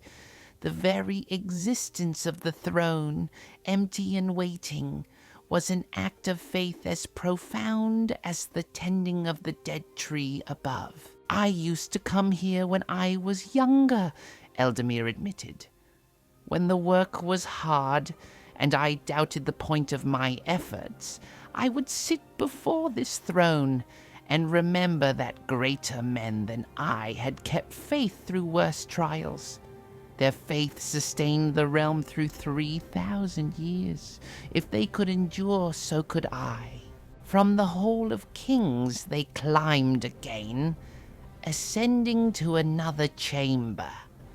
This one was smaller, with a domed ceiling painted with golden stars. In the center stood a pedestal bearing a sword in a silver scabbard, a memorial to the sword of Elendel, Eldamir explained. The true sword, Narsil, was shattered in the battle with Sauron and carried to the north. This is a representation, crafted in the same style, to remind us of that great weapon and the sacrifice of those who bore it. Míriel looked at the sword, at its simple elegance and deadly purpose. "My father carried a sword," she said quietly. "Not so grand as this, but he kept it sharp and clean. He said it was a tool of justice, not of murder, and that every stroke should be measured." "Your father was wise," Eldamir replied. "We honor the warriors who defend us, but we do not glorify war itself. The sword exists because evil exists, but the true goal is not victory in battle. It is peace, the kind of peace where swords can be set aside and gardens can flourish." They spent the rest of the morning exploring the ancient halls and Eldamir shared stories of each place. Here was the Chamber of Records where the deeds of kings were inscribed. There was the treasury, mostly empty now. In another hall, murals depicted the entire history of Gondor, from the flight from Númenor to the present day's decline. Well, why show the decline? Míriel asked. Would it not be better to remember only the glory? To forget would be dishonest, Eldamir said, and dangerous. We must remember the whole story, both triumph and tragedy, or we cannot learn from it. These murals teach us that even great kingdoms can fall if they lose their way. But they also teach us that as long as the story continues, as long as there are those who remember and keep faith, the possibility of renewal remains. We are in a chapter of decline now, he continued, but the story is not over. The ending has not been written. And we who tend the tree, who maintain the traditions, who keep alive the memory of better days, we are helping to write the next chapter. As the winter light began to fail, they made their way back toward the surface. When they emerged into the court of the fountain, the sun was setting, painting the snow in shades of rose and gold. The white tree stood in the center, its pale bark glowing in the fading light. Míriel saw it now, with deeper understanding. The tree was not alone. It was supported by centuries of faithful service, by the stones that remembered the old glory, by the empty throne that waited patiently, by all the accumulated weight of history and tradition and hope that the people of Gondor had built and maintained. "Thank you, Master," she said, "for showing me these places. I understand better now.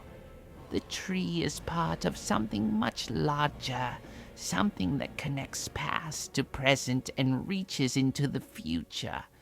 And our work is part of that same great continuity." "You learn well, child," Eldamir said with satisfaction.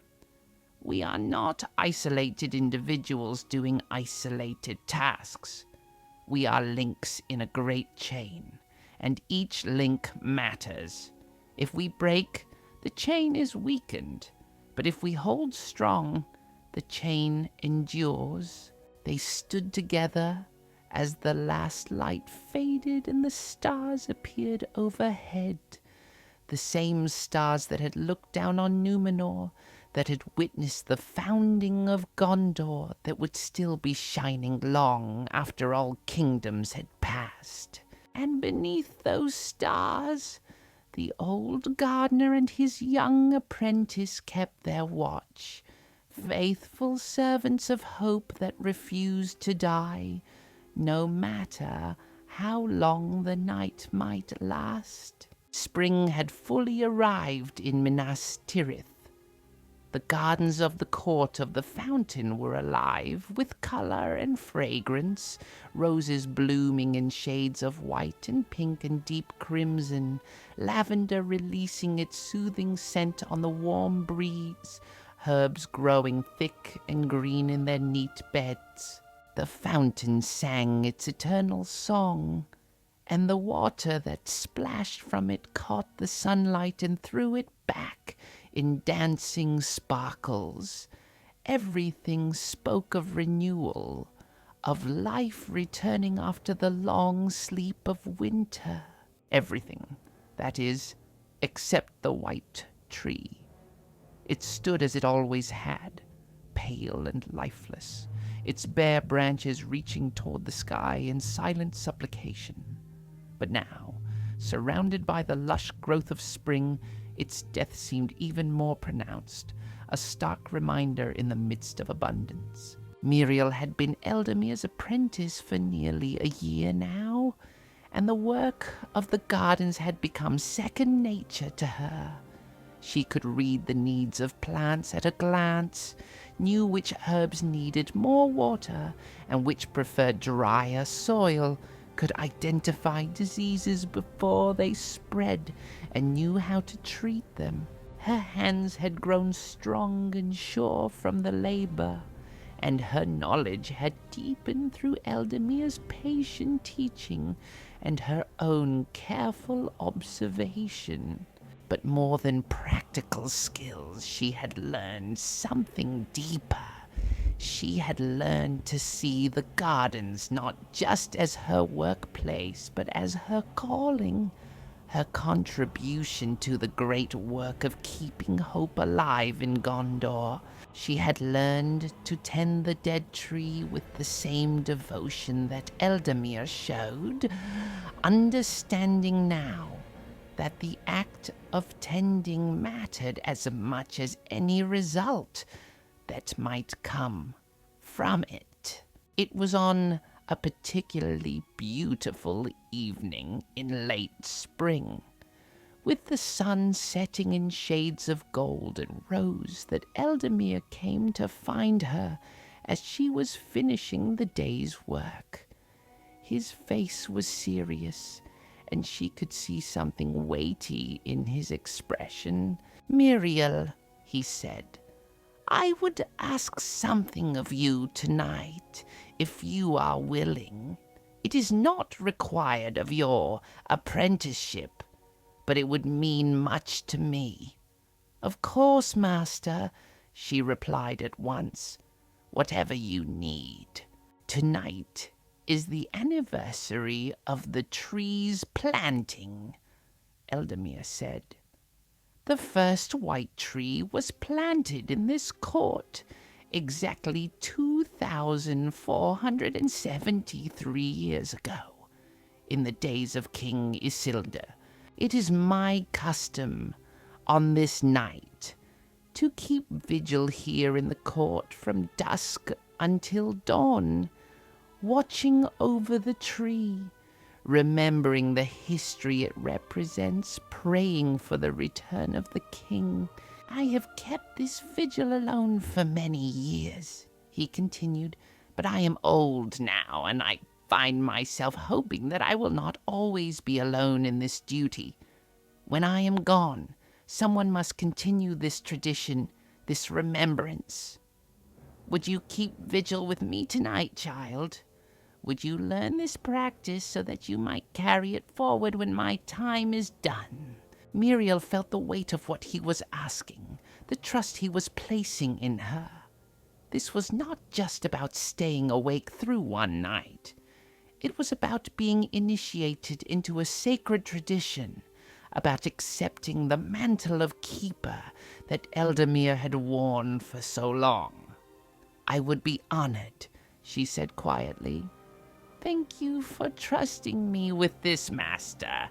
Eldamir smiled, and some of the gravity left his face. "Good. Then let us prepare.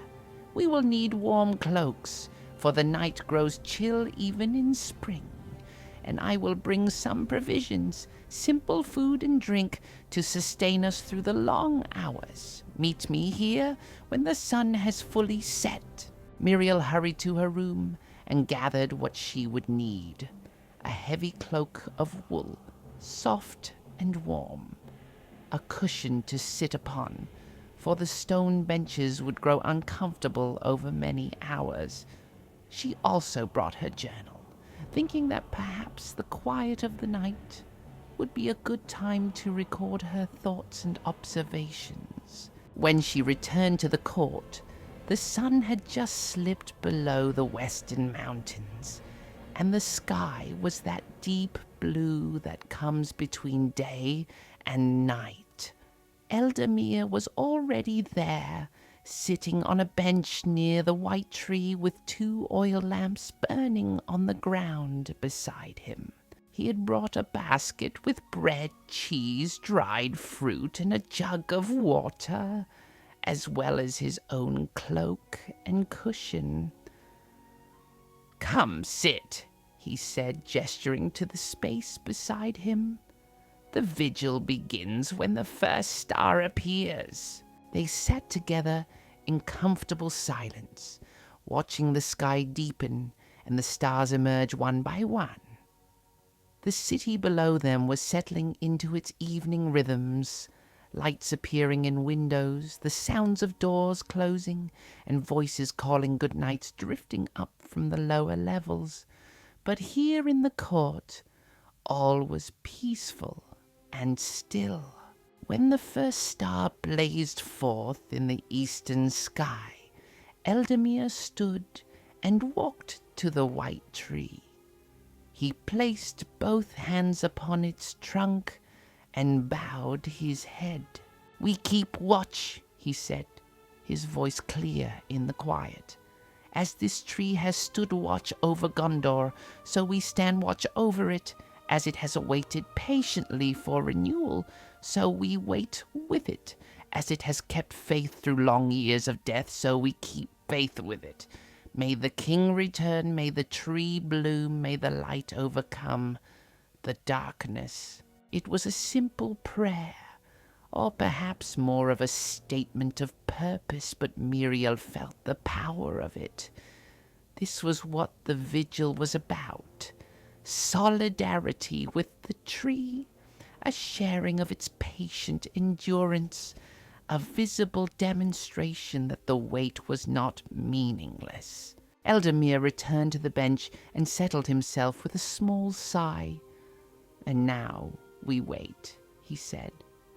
"The hours will pass slowly at first, but there is a peace to be found in this watching.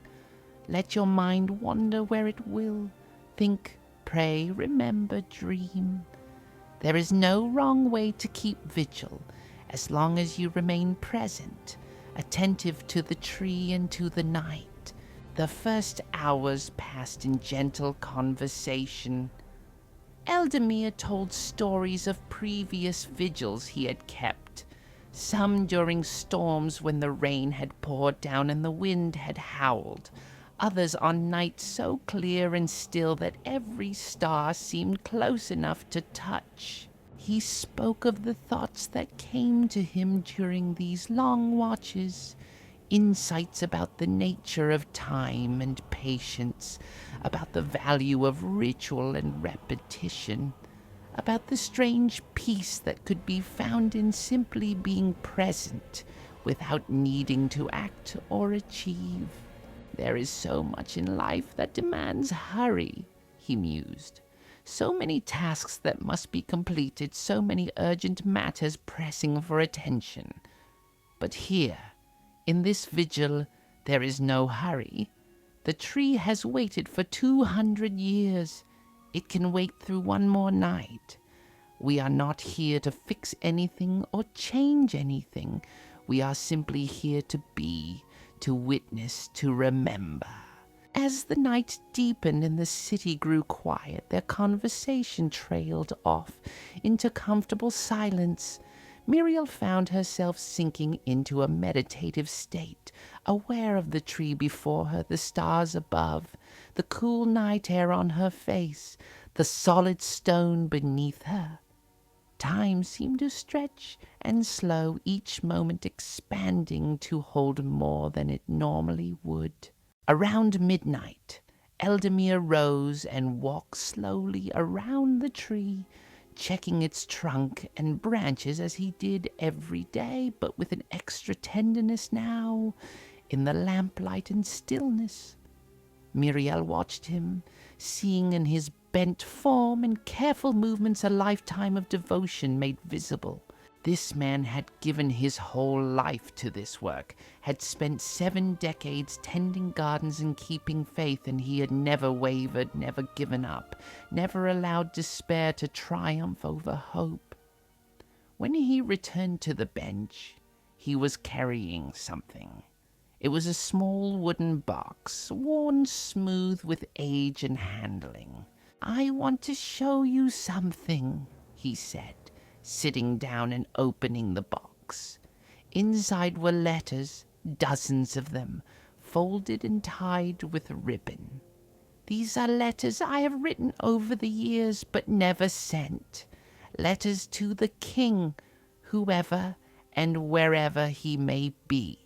He took out one and unfolded it carefully. The paper was yellowed with age, the ink faded but still legible. This one I wrote 50 years ago, when I was still a young man, and full of certainty that the king would return in my lifetime. Listen, he read aloud, his voice soft in the darkness. To His Majesty, the King of Gondor, wherever you may be. I write to tell you that your city remains beautiful, your people remain strong, and your tree, though dead, remains tended with love. I do not know when you will come, but I want you to know that we are ready. The throne waits for you. The gardens are maintained. Hope has not died, though the tree has. Come soon, for we long to see you. Your faithful servant Eldamir. He folded the letter and took out another, this one less yellowed. This I wrote 20 years ago, when I was older and perhaps wiser. He read, To the king, if such there be. I am an old man now, and I begin to understand that I will not see your return with my living eyes. But I do not despair. I have learned that the work itself is the reward, that keeping faith is its own victory. The tree stands and I tend it, and that is enough. Whether you come in 10 years or 10,000, the vigil will be maintained. Time is longer than one life, and hope must be passed from hand to hand through the generations. I am content to be one link in that chain. Míriel felt tears prickling her eyes. Master, these are beautiful. Why did you never send them? Where would I send them? Eldamir asked with a gentle smile. I do not know where the king is, or even if he exists. These letters are not really for him, I suppose.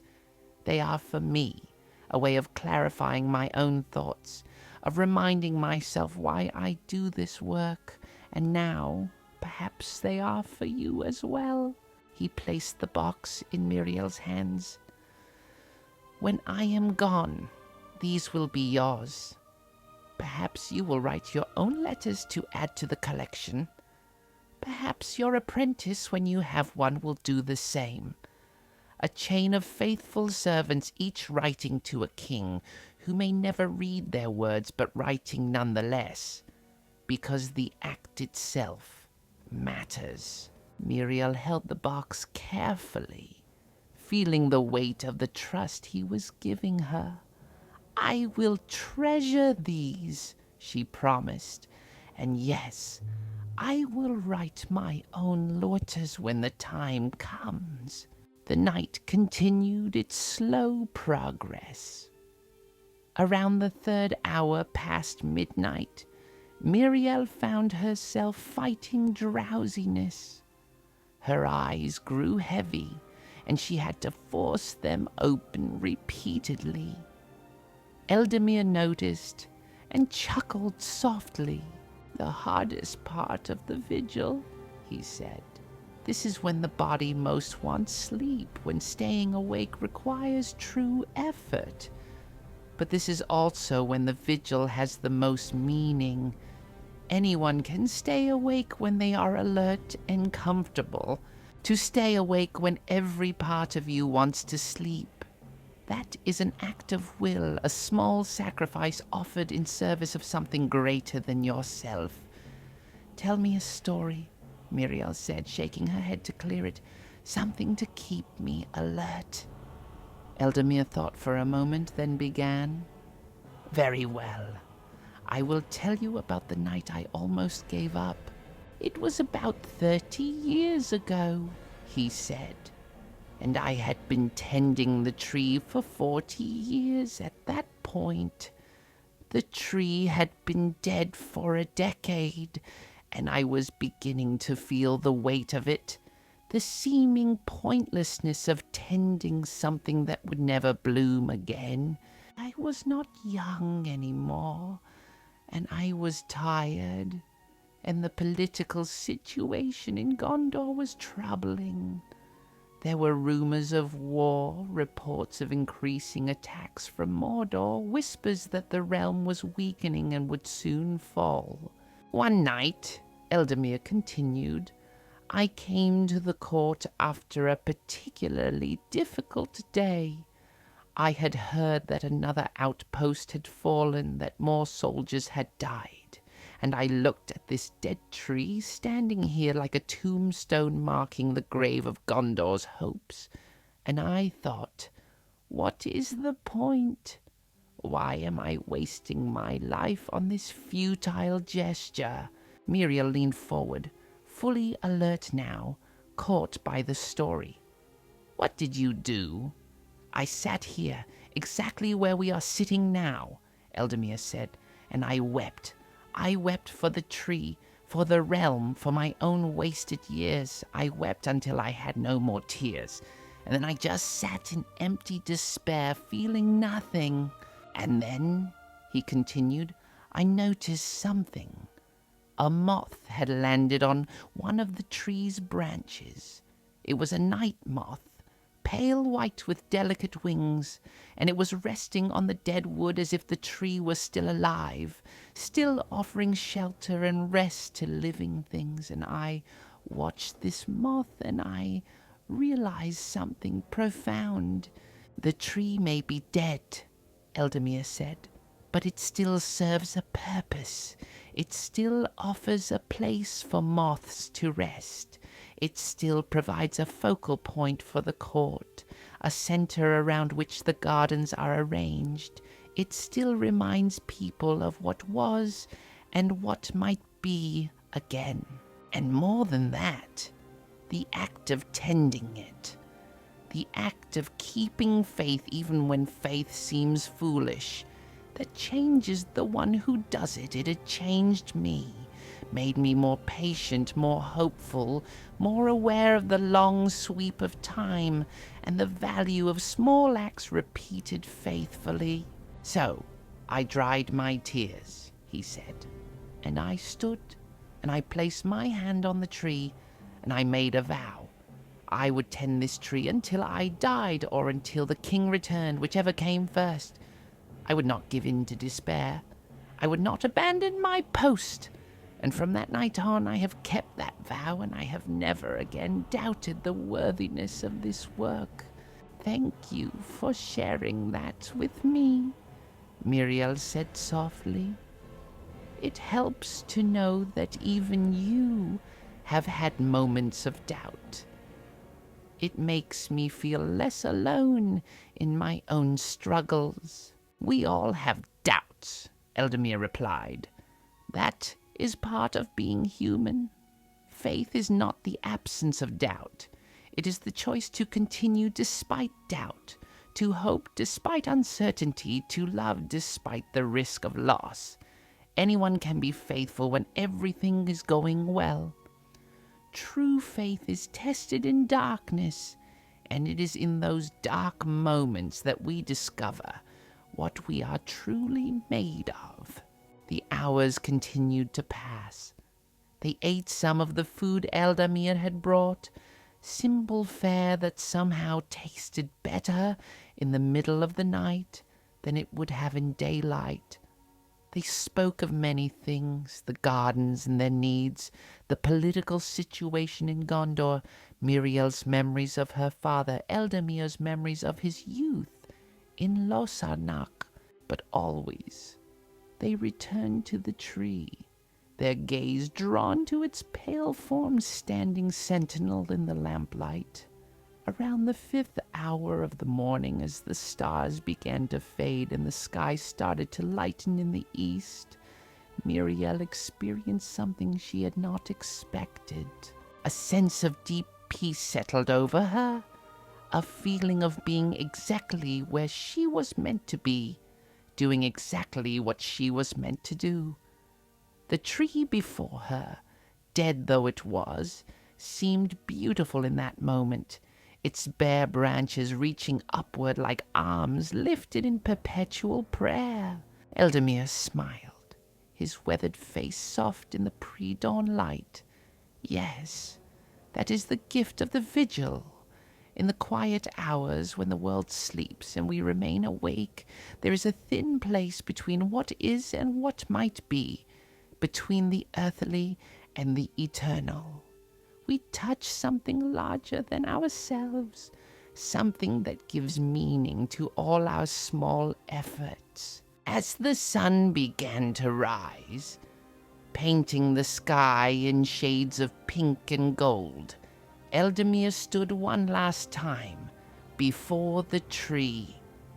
Míriel joined him, and together they placed their hands on its bark.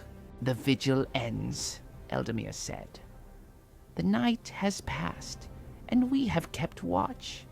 May we be given strength to continue our work through the day ahead. May our faithfulness inspire others to their own faithfulness. And may the king, wherever he may be, know that he is awaited with hope and love."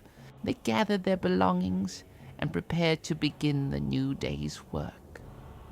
Míriel was tired, her body heavy with lack of sleep, but her spirit felt lighter than it had in a long time. She had kept the vigil. She had stayed present through the long dark hours. She had learned something essential about patience and devotion and the sustaining power of ritual faithfully observed. "Ah, our master," she said, as they prepared to leave the court for a brief rest before returning to their daily tasks. "Thank you for including me in this. I will remember this night for the rest of my life." "And you will keep the vigil again," Eldamir said, "next year and the years after. And someday, when I am gone, you will keep it with your own apprentice, and you will pass on what you have learned tonight. That is how traditions survive, how faith endures." The sun rose fully now, flooding the court with golden light. The white tree stood pale and stark in that light, its shadow stretching long across the stone. But to Míriel, it seemed less like a symbol of death and more like a symbol of patient waiting, of hope that refused to die no matter how long the darkness lasted. She had kept her first vigil, and it had changed her. She was no longer just an apprentice learning a trade. She was a keeper of hope, a guardian of memory, a servant of something greater than herself. And she would carry that identity forward into whatever future awaited her, faithful to the end, just as Eldamir had been, just as all the keepers before him had been. The day began with its usual tasks, but Míriel moved through them with a new awareness, a deeper understanding of why each small act mattered. She was not just watering plants or pulling weeds. She was maintaining beauty in the face of darkness. She was keeping faith visible and tangible. And in the hidden garden, the living trees grew stronger, ready for their moment. And in the court, the dead trees stood patient, waiting for the same. And in the hearts of two gardeners, young and old, hope burned bright. A flame passed from hand to hand through the long years, never extinguished, always tended, always alive. Summer came to Minas Tirith with warmth and abundance. The gardens flourished under the long days of sunshine, and Míriel found herself learning new skills as the season progressed. Eldamir was teaching her the delicate art of propagation, how to take cuttings from established plants and coax them to grow roots, how to divide perennials without damaging them, how to collect seeds at precisely the right moment and store them so they would remain viable for years to come. It was late morning on a day when the sun beat down hot and bright, and they were working in the shade of the great hall's eastern wall, where climbing roses grew up trellises and provided a riot of color and fragrance. Eldamir was showing Míriel how to take cuttings from the roses, a skill that required both knowledge and intuition. "You see this stem?" he said, pointing to a strong, healthy branch that had finished flowering. "This is what we call a softwood cutting. It is young growth from this season, not yet hardened into permanent wood. This is the best type of cutting to take from roses because it will root more readily than older wood." He produced a sharp knife, cleaned and oiled, and made a clean cut just below a leaf node, removing a section of stem about the length of his hand. "The cut must be clean and sharp," he explained.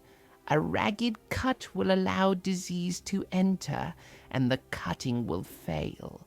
Míriel watched carefully as he stripped away the lower leaves, leaving only 2 or 3 at the top of the cutting. "We remove the lower leaves because if they are buried in the soil, they will rot and cause disease. But we leave some leaves at the top because the plant needs them for photosynthesis, to make food while it develops roots." He dipped the cut end in a small pot of rooting powder, a mixture he had made himself from willow bark and other ingredients. "This stimulates root growth," he said. "Willow contains a natural compound that encourages plants to produce roots. The old wives have known this for generations, though they may not know why it works." Then he pushed the cutting into a pot of specially prepared soil, firming it gently around the base. "And now we wait," he said. "In a few weeks, if we have done everything correctly, this cutting will develop roots and become a new plant, a child of the parent plant, carrying forward its characteristics." "Of course," Eldamir said, handing her the knife. "Choose your stem carefully, not too young and soft, or it will wilt before it can root.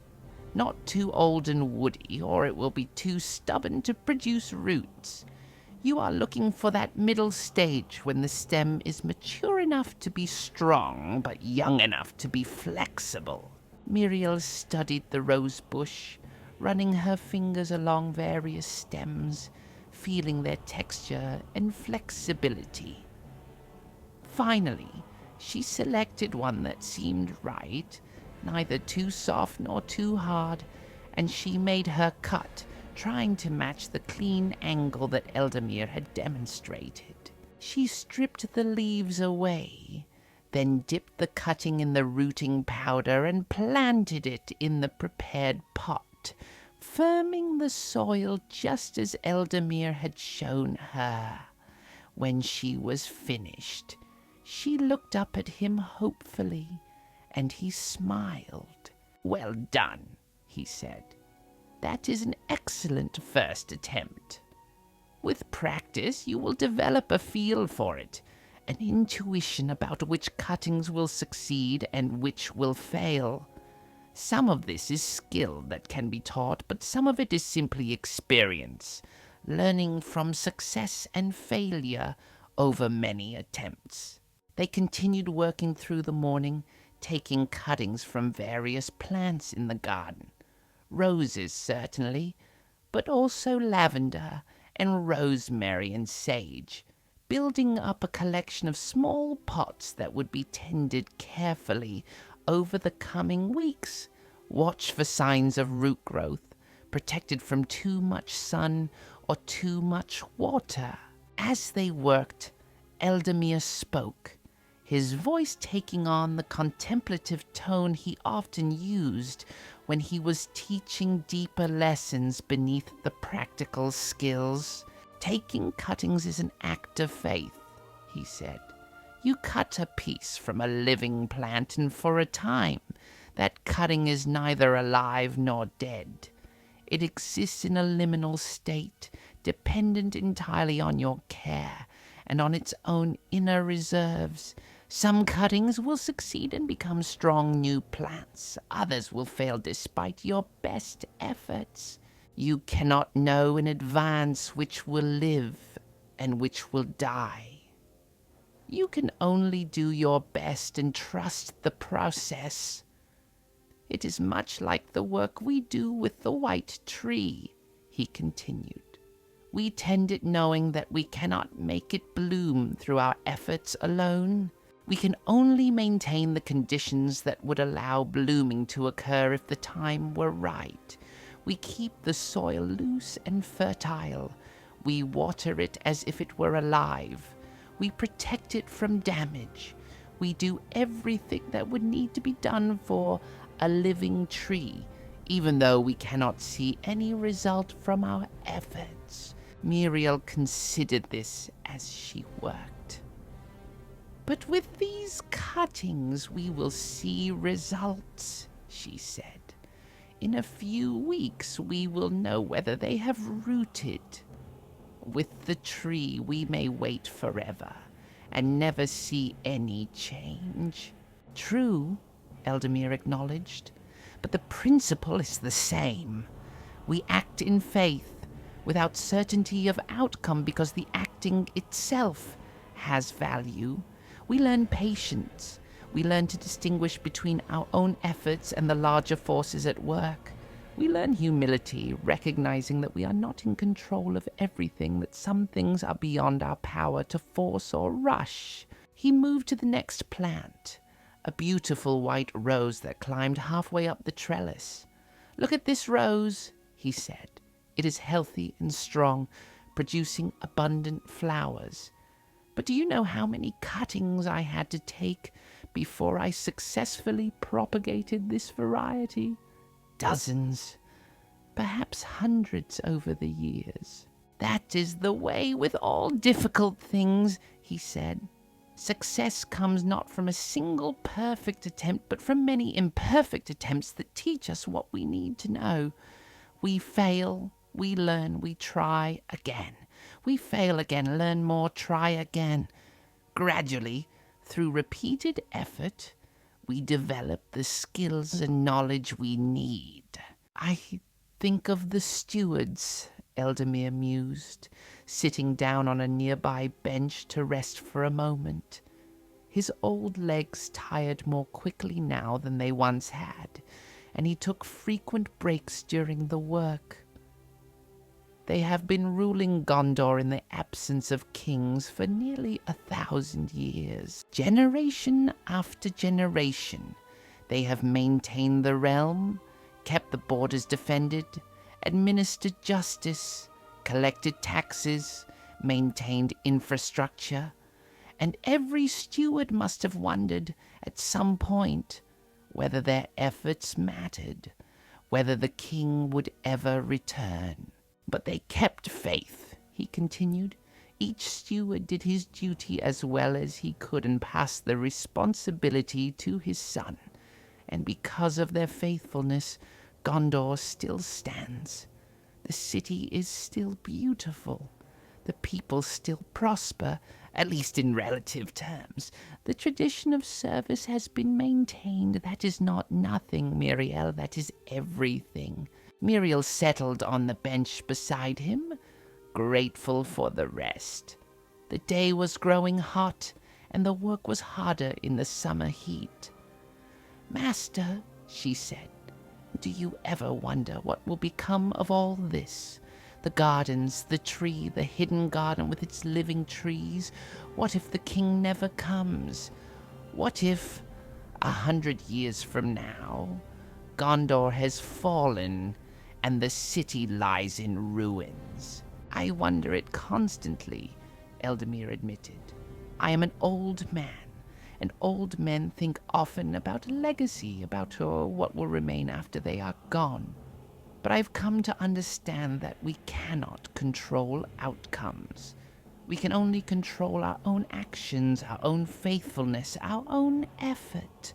The rest is in hands greater than ours. He gestured to the pots of cuttings they had taken. Look at these. Some will live, some will die. I cannot control which, but I can control how carefully I take the cuttings, how well I prepare the soil, how attentively I water and tend them. I do my part, and then I trust that nature will do its part. Sometimes nature disappoints. Sometimes a cutting that should have succeeded fails anyway. But often enough, more often than not, if I do my work well, the cuttings root and grow and become beautiful plants. It is the same with our work here, he said. We do what we can. We tend the gardens with love and skill. We maintain the tree with devotion. We preserve knowledge in the hidden garden. We keep the vigil. We write our letters to absent kings. We do our part thoroughly and faithfully, and then we trust that the larger story will unfold as it should. But what about the darkness in the east? Míriel asked. What about the enemy growing stronger? What if our faithfulness is not enough? Then it is not enough, Eldamir said simply. But that does not mean it was worthless. Even if Gondor falls, even if the tree is destroyed, and the city burned and everyone we know is killed, still, the fact that we kept faith matters. It matters because it changes us, makes us better than we would have been. It matters because beauty and devotion have intrinsic value, not just instrumental value. It matters because in the great accounting of things which we cannot see or understand, every act of love and faith is recorded and has meaning. He stood and moved back to the roses, running his weathered hand gently over the leaves. These plants teach me so much, he said softly. They teach me about cycles, about death and renewal. They teach me about patience, for roses cannot be hurried. They teach me about care, for roses need constant tending. They teach me about hope, for even a rose that appears dead in winter can bloom gloriously in spring. And most importantly, he said, turning to face Míriel with serious eyes, they teach me about the difference between what is truly dead and what is merely dormant. This is perhaps the most important lesson I can give you, child. Learn to recognize the difference. He led her to a section of the garden where some plants had failed to thrive. A lavender plant with brown, brittle stems. A sage that had not leafed out this spring. Several herbs that looked lifeless and dried. These plants appear dead, Eldamir said. But are they truly dead, or are they merely dormant, stressed, waiting for the right conditions to return? This is the question a gardener must ask. If a plant is truly dead, root and all, then there is nothing to be done. It should be removed and replaced. He knelt beside the lavender, ignoring the creaking of his old knees, and scraped a small section of bark with his thumbnail. See, he said, beneath the dry brown exterior there is still green wood. The plant is stressed but not dead. With proper care, it will recover. He moved to the sage and did the same test. This time, the wood beneath the bark was brown and brittle, clearly dead. "This one is gone," he said. "No amount of care will bring it back. It must be removed." "How do you know the difference?" Míriel asked. "Experience," Eldamir replied. "Years of observing plants, learning their signs, developing an intuition for life and death, but also a willingness to hope, to give the benefit of the doubt, to try patient care even when success seems unlikely. Sometimes I am wrong. Sometimes I spend weeks tending a plant that is truly dead, wasting effort that could have been spent elsewhere. But more often, patient care reveals that life persisted in places I could not see, and the plant recovers." "The white tree," Míriel said slowly, understanding dawning. "You cannot know if it is truly dead or merely dormant." "Exactly," Eldamir said, his eyes bright with approval at her quick understanding. "The tree appears dead. It has appeared dead for 200 years.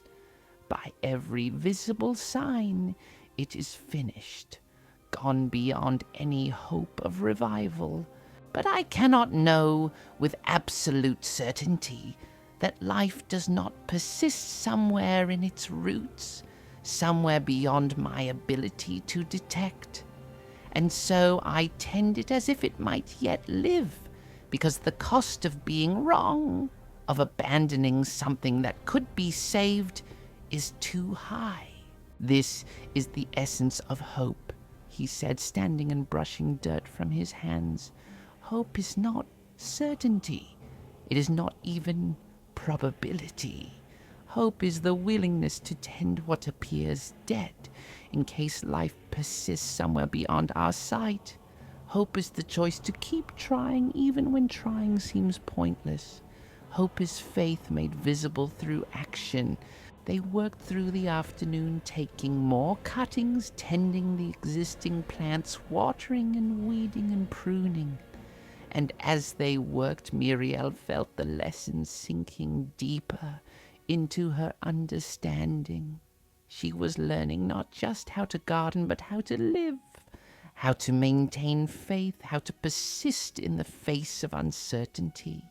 As the sun began to sink toward the western mountains, and the heat of the day eased, they gathered their tools and prepared to finish for the day. The pots of cuttings sat in neat rows, each one a small act of faith, each one a bet on the future, each one tended with care despite uncertainty of outcome. "Master," Míriel said, as they put away the last of the tools, "thank you for teaching me these things. Not just the practical skills, though those are valuable, but the deeper lessons, the wisdom beneath the techniques. I think I am learning to see the world differently, to understand things I never understood before."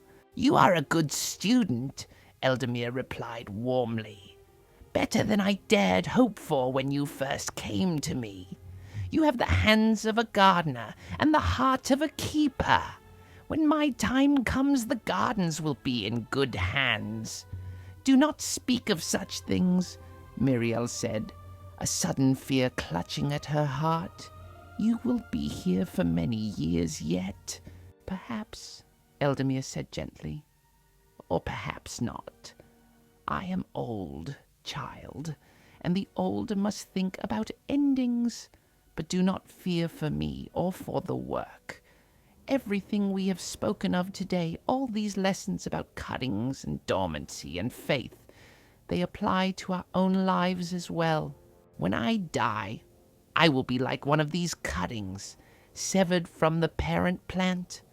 But if I have rooted myself properly in faith and hope and love, then I will continue in some way, passed on to another life. And the work will continue too, passed on to you, and through you to others. The chain is never broken," he continued, "as long as there is one who picks up what has been set down, one who continues what has been started, one who tends what has been entrusted to their care. You will be that one, Míriel, and someday, when you are old, you will find another to whom you can pass these lessons, and the chain will continue." They stood together in the evening light, teacher and student, old and young, surrounded by the beauty they maintained together.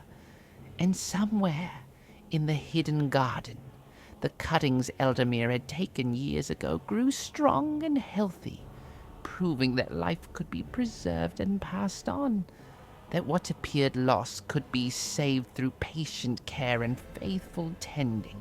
The day's work was done, but the larger work continued, would always continue, as long as there were those who chose hope over despair, faith over cynicism, action over resignation. The lessons had been taught and learned, and they would bear fruit in season, just as the cuttings would root and grow and bloom in their time. And in the court of the fountain, the white tree stood watch, neither living nor dead, but something in between, tended by faithful hands, waiting for the spring that had been promised, patient as only the truly rooted can be patient, enduring because it was tended by those who had learned the lessons of the leaf. Autumn returned to Minas Tirith, and with it came a sense of completion, of cycles turning back to their beginning. The gardens were preparing for winter's rest once more, and Míriel, now in her second year as Eldamir's apprentice, moved through the familiar tasks with confidence and skill. She had learned well, and she had grown, not just in knowledge, but in understanding, in wisdom, in the deeper sight that allowed her to see beyond the surface of things. It was on a particularly beautiful afternoon in late autumn, with the air crisp and clear, and the sun slanting golden through the bare branches of the trees in the lower city, that Míriel noticed Eldamir moving more slowly than usual. He had always been old, but now he seemed truly aged, as if the years had suddenly caught up with him all at once. His steps were uncertain. His breath came short after even minor exertion, and there was a grayness to his face that worried her. "Master," she said, coming to his side as he paused to rest against the fountain, "are you well? Should I fetch the healer?" "No, child," Eldamir said with a gentle smile. "No healer can mend what ails me. I am simply old, and the old grow tired. It is the way of things. Do not trouble yourself." But Míriel was troubled.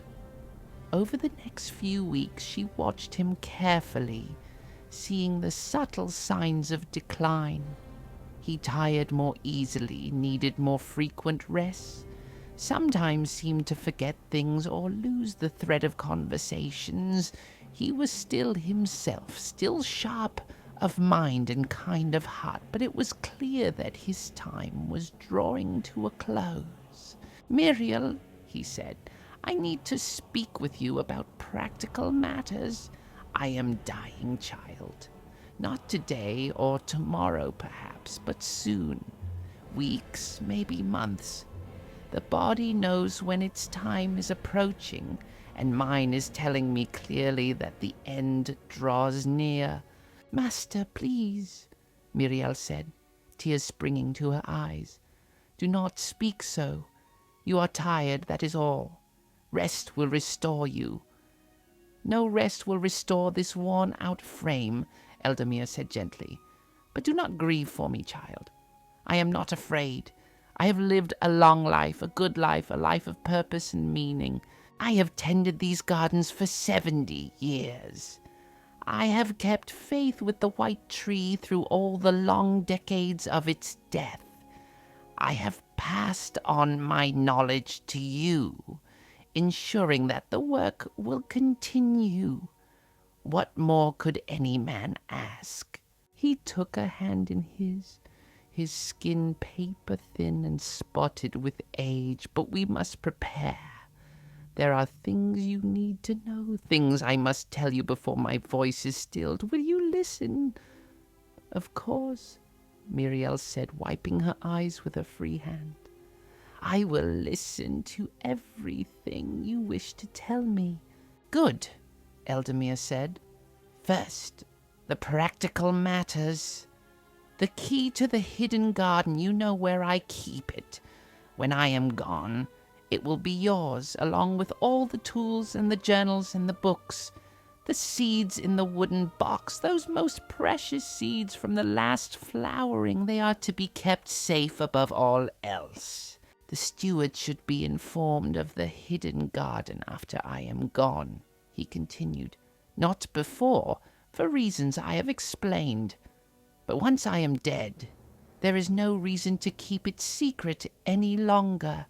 The living trees should be made known, so that if the time comes when they are needed, those in power will know they exist. I will do as you say, Míriel promised. Second, Eldamir said, the vigil. You must keep it on the anniversary of the tree's planting every year without fail. It is important, more important than you might think. The vigil is not just for the tree. It is for us, for all of us who serve and hope and wait.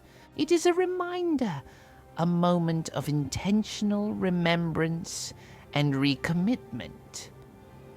Do not let it lapse, even if you must keep it alone for many years before you find an apprentice to share it with you.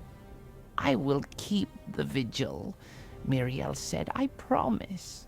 Third, Eldamir continued, and this is perhaps most important, do not let despair take root in your heart.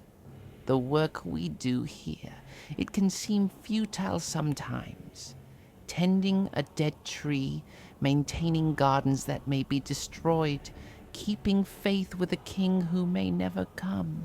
In the hard moments, and there will be hard moments, remember what I have taught you.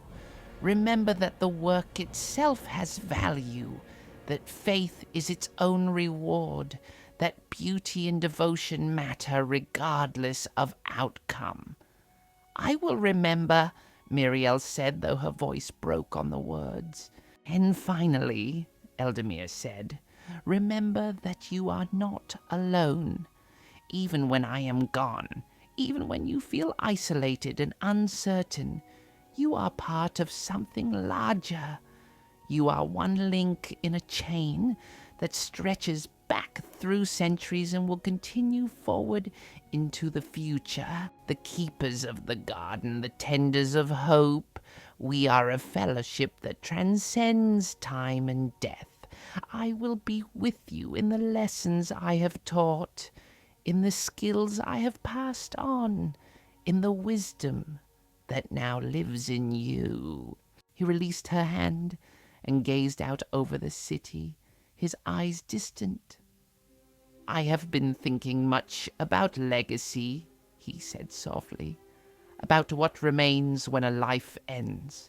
I will leave no children, no family line. I will not be remembered in songs or histories, but I will leave these gardens beautiful and well tended. I will leave the knowledge I have preserved. I will leave you, trained and ready to continue the work. And I will leave the example of a life lived in faithful service. That is legacy enough for any man. They sat in silence as the sun completed its descent, and the stars began to emerge. The white tree stood before them, pale in the gathering darkness, patient as always. You know, Eldamir said thoughtfully, I have spent so much of my life focused on this tree, on its death and the hope of its renewal, that I sometimes forgot to appreciate the other trees. The roses and the herbs, the fruit trees in the lower city, all the living, growing things that flourish all around us. They too are miracles, you know. Every leaf, every flower, every seed. We live in a world of wonders, and sometimes the greatest wonder is the ordinary, everyday beauty that we take for granted. I have learned that from you, Míriel said, to see the extraordinary in the ordinary, to appreciate the small miracles of growth and bloom. The weeks that followed were bittersweet. Eldamir grew progressively weaker, though his mind remained clear until the very end. He continued to come to the gardens each day, though he could do less and less of the physical work. Mostly, he sat on the bench near the fountain, giving guidance and sharing stories, while Míriel performed the tasks that had once been his. He told her stories she had not heard before, tales from his long life. His childhood in Lossarnac, running through fields of flowers. His journey to Minas Tirith as a boy, awed by the majesty of the city. His years of training under Master Callumble, learning not just the techniques of gardening, but the philosophy behind them. His marriages, for he had been married twice, both times briefly, before illness took his wives. His griefs and joys, his doubts and certainties, his fears and hopes. I want you to know me as a whole person, he explained. Not just as your teacher, but as a man who lived and loved and struggled and persevered, so that when I am gone, you will remember not just my lessons, but my humanity. We are all of us human, flawed and finite, doing our best with what we have been given. Míriel treasured these conversations, writing them down in her journal each evening so that they would not be lost. She was creating a record, a testament to Eldamir's life and wisdom, something that could be passed on to future keepers of the garden. It was on a morning in early winter, with frost on the ground and the first snow threatening in the grey clouds overhead, that Eldamir did not appear for work. Míriel waited for a time, then went to his room in the gardener's quarters, and she found him there, still in his bed, his breathing shallow and laboured. "Master," she said, kneeling beside him and taking his hand. "Ah, Míriel," he said, his voice barely above a whisper. "I think today is the day. I can feel it. The body knows." "Let me fetch the healer," she said, starting to rise, but he gripped her hand with surprising strength. "No," he said, "stay with me. I do not want to die alone, and you are the daughter of my heart, even if not of my blood. Stay and let me see your face as I go." So she stayed, sitting beside his bed, holding his hand, while the morning light grew stronger outside the small window. They did not speak much. There was no need.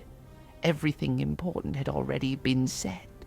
But occasionally, Eldamir would murmur something, memories rising to the surface of his fading consciousness. "The roses are beautiful this year," he said at one point, though it was winter and no roses bloomed. "Yes, master," Míriel said gently. "The most beautiful I have ever seen." "Tell the king," he murmured. "Tell him the garden is ready. Tell him we kept faith." "I will tell him," she promised, tears streaming down her face. "The tree," he said, his voice growing fainter. "The tree will bloom. I know it will. I will not see it, but you will, child. you will see the spring that was promised." "I hope so," Míriel whispered. "Do not hope," Eldamir said, and his eyes opened one last time, clear and bright and full of certainty. "No, the king will come. The tree will bloom. Spring always comes, child, always. That is the promise. That is the truth. Remember." And with that, he closed his eyes, and his breathing grew quieter and quieter still, until it stopped altogether. Eldamir, keeper of the gardens of the Citadel of Gondor for 70 years, faithful servant and guardian of hope, had completed his vigil and entered his rest. Míriel sat with him for a long time, holding his hand even after the warmth had left it, crying quietly in the grey morning light. She had known this day would come, had been preparing for it, but still the grief was sharp and overwhelming. He had been more than a teacher. He had been a father to her, a guide, a friend, and now he was gone. And she was alone. But not entirely alone, she realized. She was part of the fellowship he had spoken of, connected to all the keepers who had come before and all who would come after him. She carried his lessons in her mind and heart. She had his journals, his tools, his carefully preserved seeds. She had been given everything she needed to continue the work. She rose at last and went to inform the steward of Eldamir's death. Lord Denethor himself came down from his hall to pay his respects, and though his face was stern and his manner formal, she saw genuine sorrow in his eyes. "He was a faithful servant," Denethor said, standing beside Eldamir's still form. "I did not always understand his devotion to the dead tree, but I respected it. He never wavered, never faltered, never abandoned his post. Would that I had 10,000 such servants, Gondor would be unconquerable." "He asked that I tell you something, my lord," Míriel said. "He kept a secret garden where living trees grow, descendants of the white tree. He preserved the knowledge and the living plants, waiting for the day when they might be needed." Denethor's eyes widened, the first genuine surprise she had ever seen on his face. "Show me," he commanded. So Míriel led the steward and several of his counselors to the hidden garden, unlocking the door and showing them the treasures Eldamir had preserved. The living trees, healthy and strong, the carefully labeled seeds, the journals filled with botanical knowledge, the wooden box with its precious seeds from the last flowering.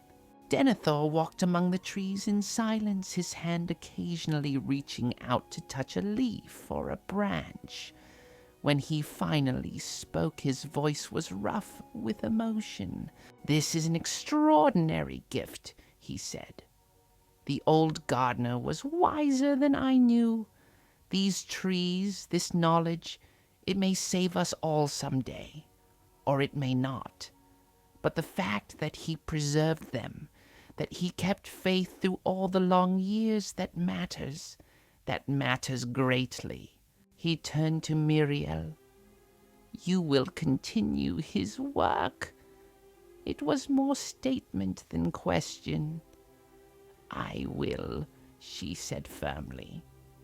"For as long as I live, I will tend the gardens and keep the vigil, and preserve what has been entrusted to me."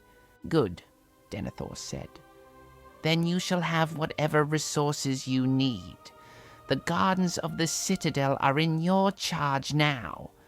Choose an apprentice when you are ready. Train them as you were trained. And know that you serve the realm in a way that few do, keeping alive something precious that might otherwise be lost. Eldamir was laid to rest in the tombs reserved for those who had served the Citadel with distinction. It was a simple ceremony, attended by the steward and his counselors, by the guards who had known and respected the old gardener, by servants and craftsmen and ordinary people who had benefited from his work over the years. And Míriel stood at the head of his bier, speaking the words he had asked her to speak. Eldamir, keeper of gardens, tender of hope, faithful servant of Gondor. He tended what appeared dead in case life persisted beyond sight.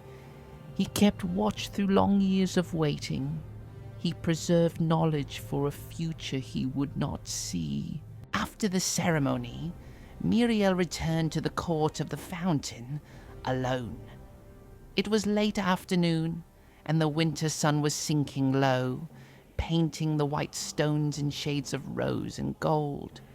The white tree stood as it always had, pale and patient, unchanged by the death of its faithful keeper. Míriel walked to the tree and placed her hand on its bark, as Eldamir had done every day for 70 years, as she would do every day for however many years were given to her. "I will tend you," she said softly. "I will keep the vigil. I will preserve the knowledge. I will wait with you for the king's return. This I promise, not just to Master Eldamir, but to you, to the realm, to myself.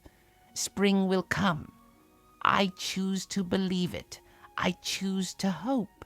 The tree gave no sign that it heard, but then it never had. That was not the point. The point was the faithfulness, the choosing to believe, the daily acts of care that kept hope visible and tangible even when all evidence suggested it was futile. Míriel settled onto the bench and pulled out her journal. She had much to write, much to record. Eldamir's last days, his final words, the lessons he had taught her. But first she wrote this. Today, Eldamir died. Today, the vigil passed to me. Today I became the keeper of the gardens, the guardian of hope, the tender of what appears dead in case life persists beyond sight. I am afraid. I am sad. I am alone. But I am also ready. I have been trained well. I have learned the lessons of the leaf. I know how to distinguish between true death and dormancy. I know how to take cuttings and preserve seeds. I know how to keep vigil through long, dark hours. I know, above all, how to hope. Eldamir believed the king would return, that the tree would bloom. He did not live to see it, but he never doubted it would happen. I will continue his faith. I will tend these gardens with love. I will keep the tradition alive. And someday, perhaps in my lifetime, or perhaps long after, spring will come. The king will return. The tree will bloom. And all the long years of waiting will be revealed to have been worth it. Until that day, I watch, I wait, I tend, I hope. She closed the journal and sat for a long time in the gathering dusk, watching the first stars appear in the deepening blue overhead. Around her, the gardens lay dormant, waiting for spring. Beneath her, the city settled into its evening rhythms. And before her, the white tree stood its eternal watch, dead but not abandoned, tended by faithful hands waiting for the fulfillment of ancient promises. The work continued. The vigil endured. Hope persisted. And though Eldamir was gone, his legacy lived on in the gardens he had tended, in the knowledge he had preserved, in the young woman he had trained to carry forward his life's work. Winter would pass, as all winters do. Spring would come again to Minas Tirith, bringing new growth, new blooms, new life. And in some future spring, perhaps soon or perhaps in distant days beyond imagining, the prophecy would be fulfilled. The king would return. The tree would bloom. But that is a story for another time, dear friends. For now, our tale ends here, with a young woman sitting in the court of the fountain as darkness falls, keeping watch over a dead tree, maintaining beauty in the face of sorrow, tending hope with patient hands, believing in promises that have not yet been fulfilled, but will be someday when the time is right. And that, my dear adventurers, is where we will end tonight's story. I hope you have enjoyed this journey to Gondor, to the White City and its gardens, to the court of the fountain, and the faithful servants who tended the white tree through long years of waiting. May you carry with you the lessons Eldamir taught, that faith requires action, that hope must be tended, that small acts of devotion matter more than grand gestures, that spring always comes eventually for those who wait with patient hearts. Until next time, dear friends, stay safe and sweet dreams.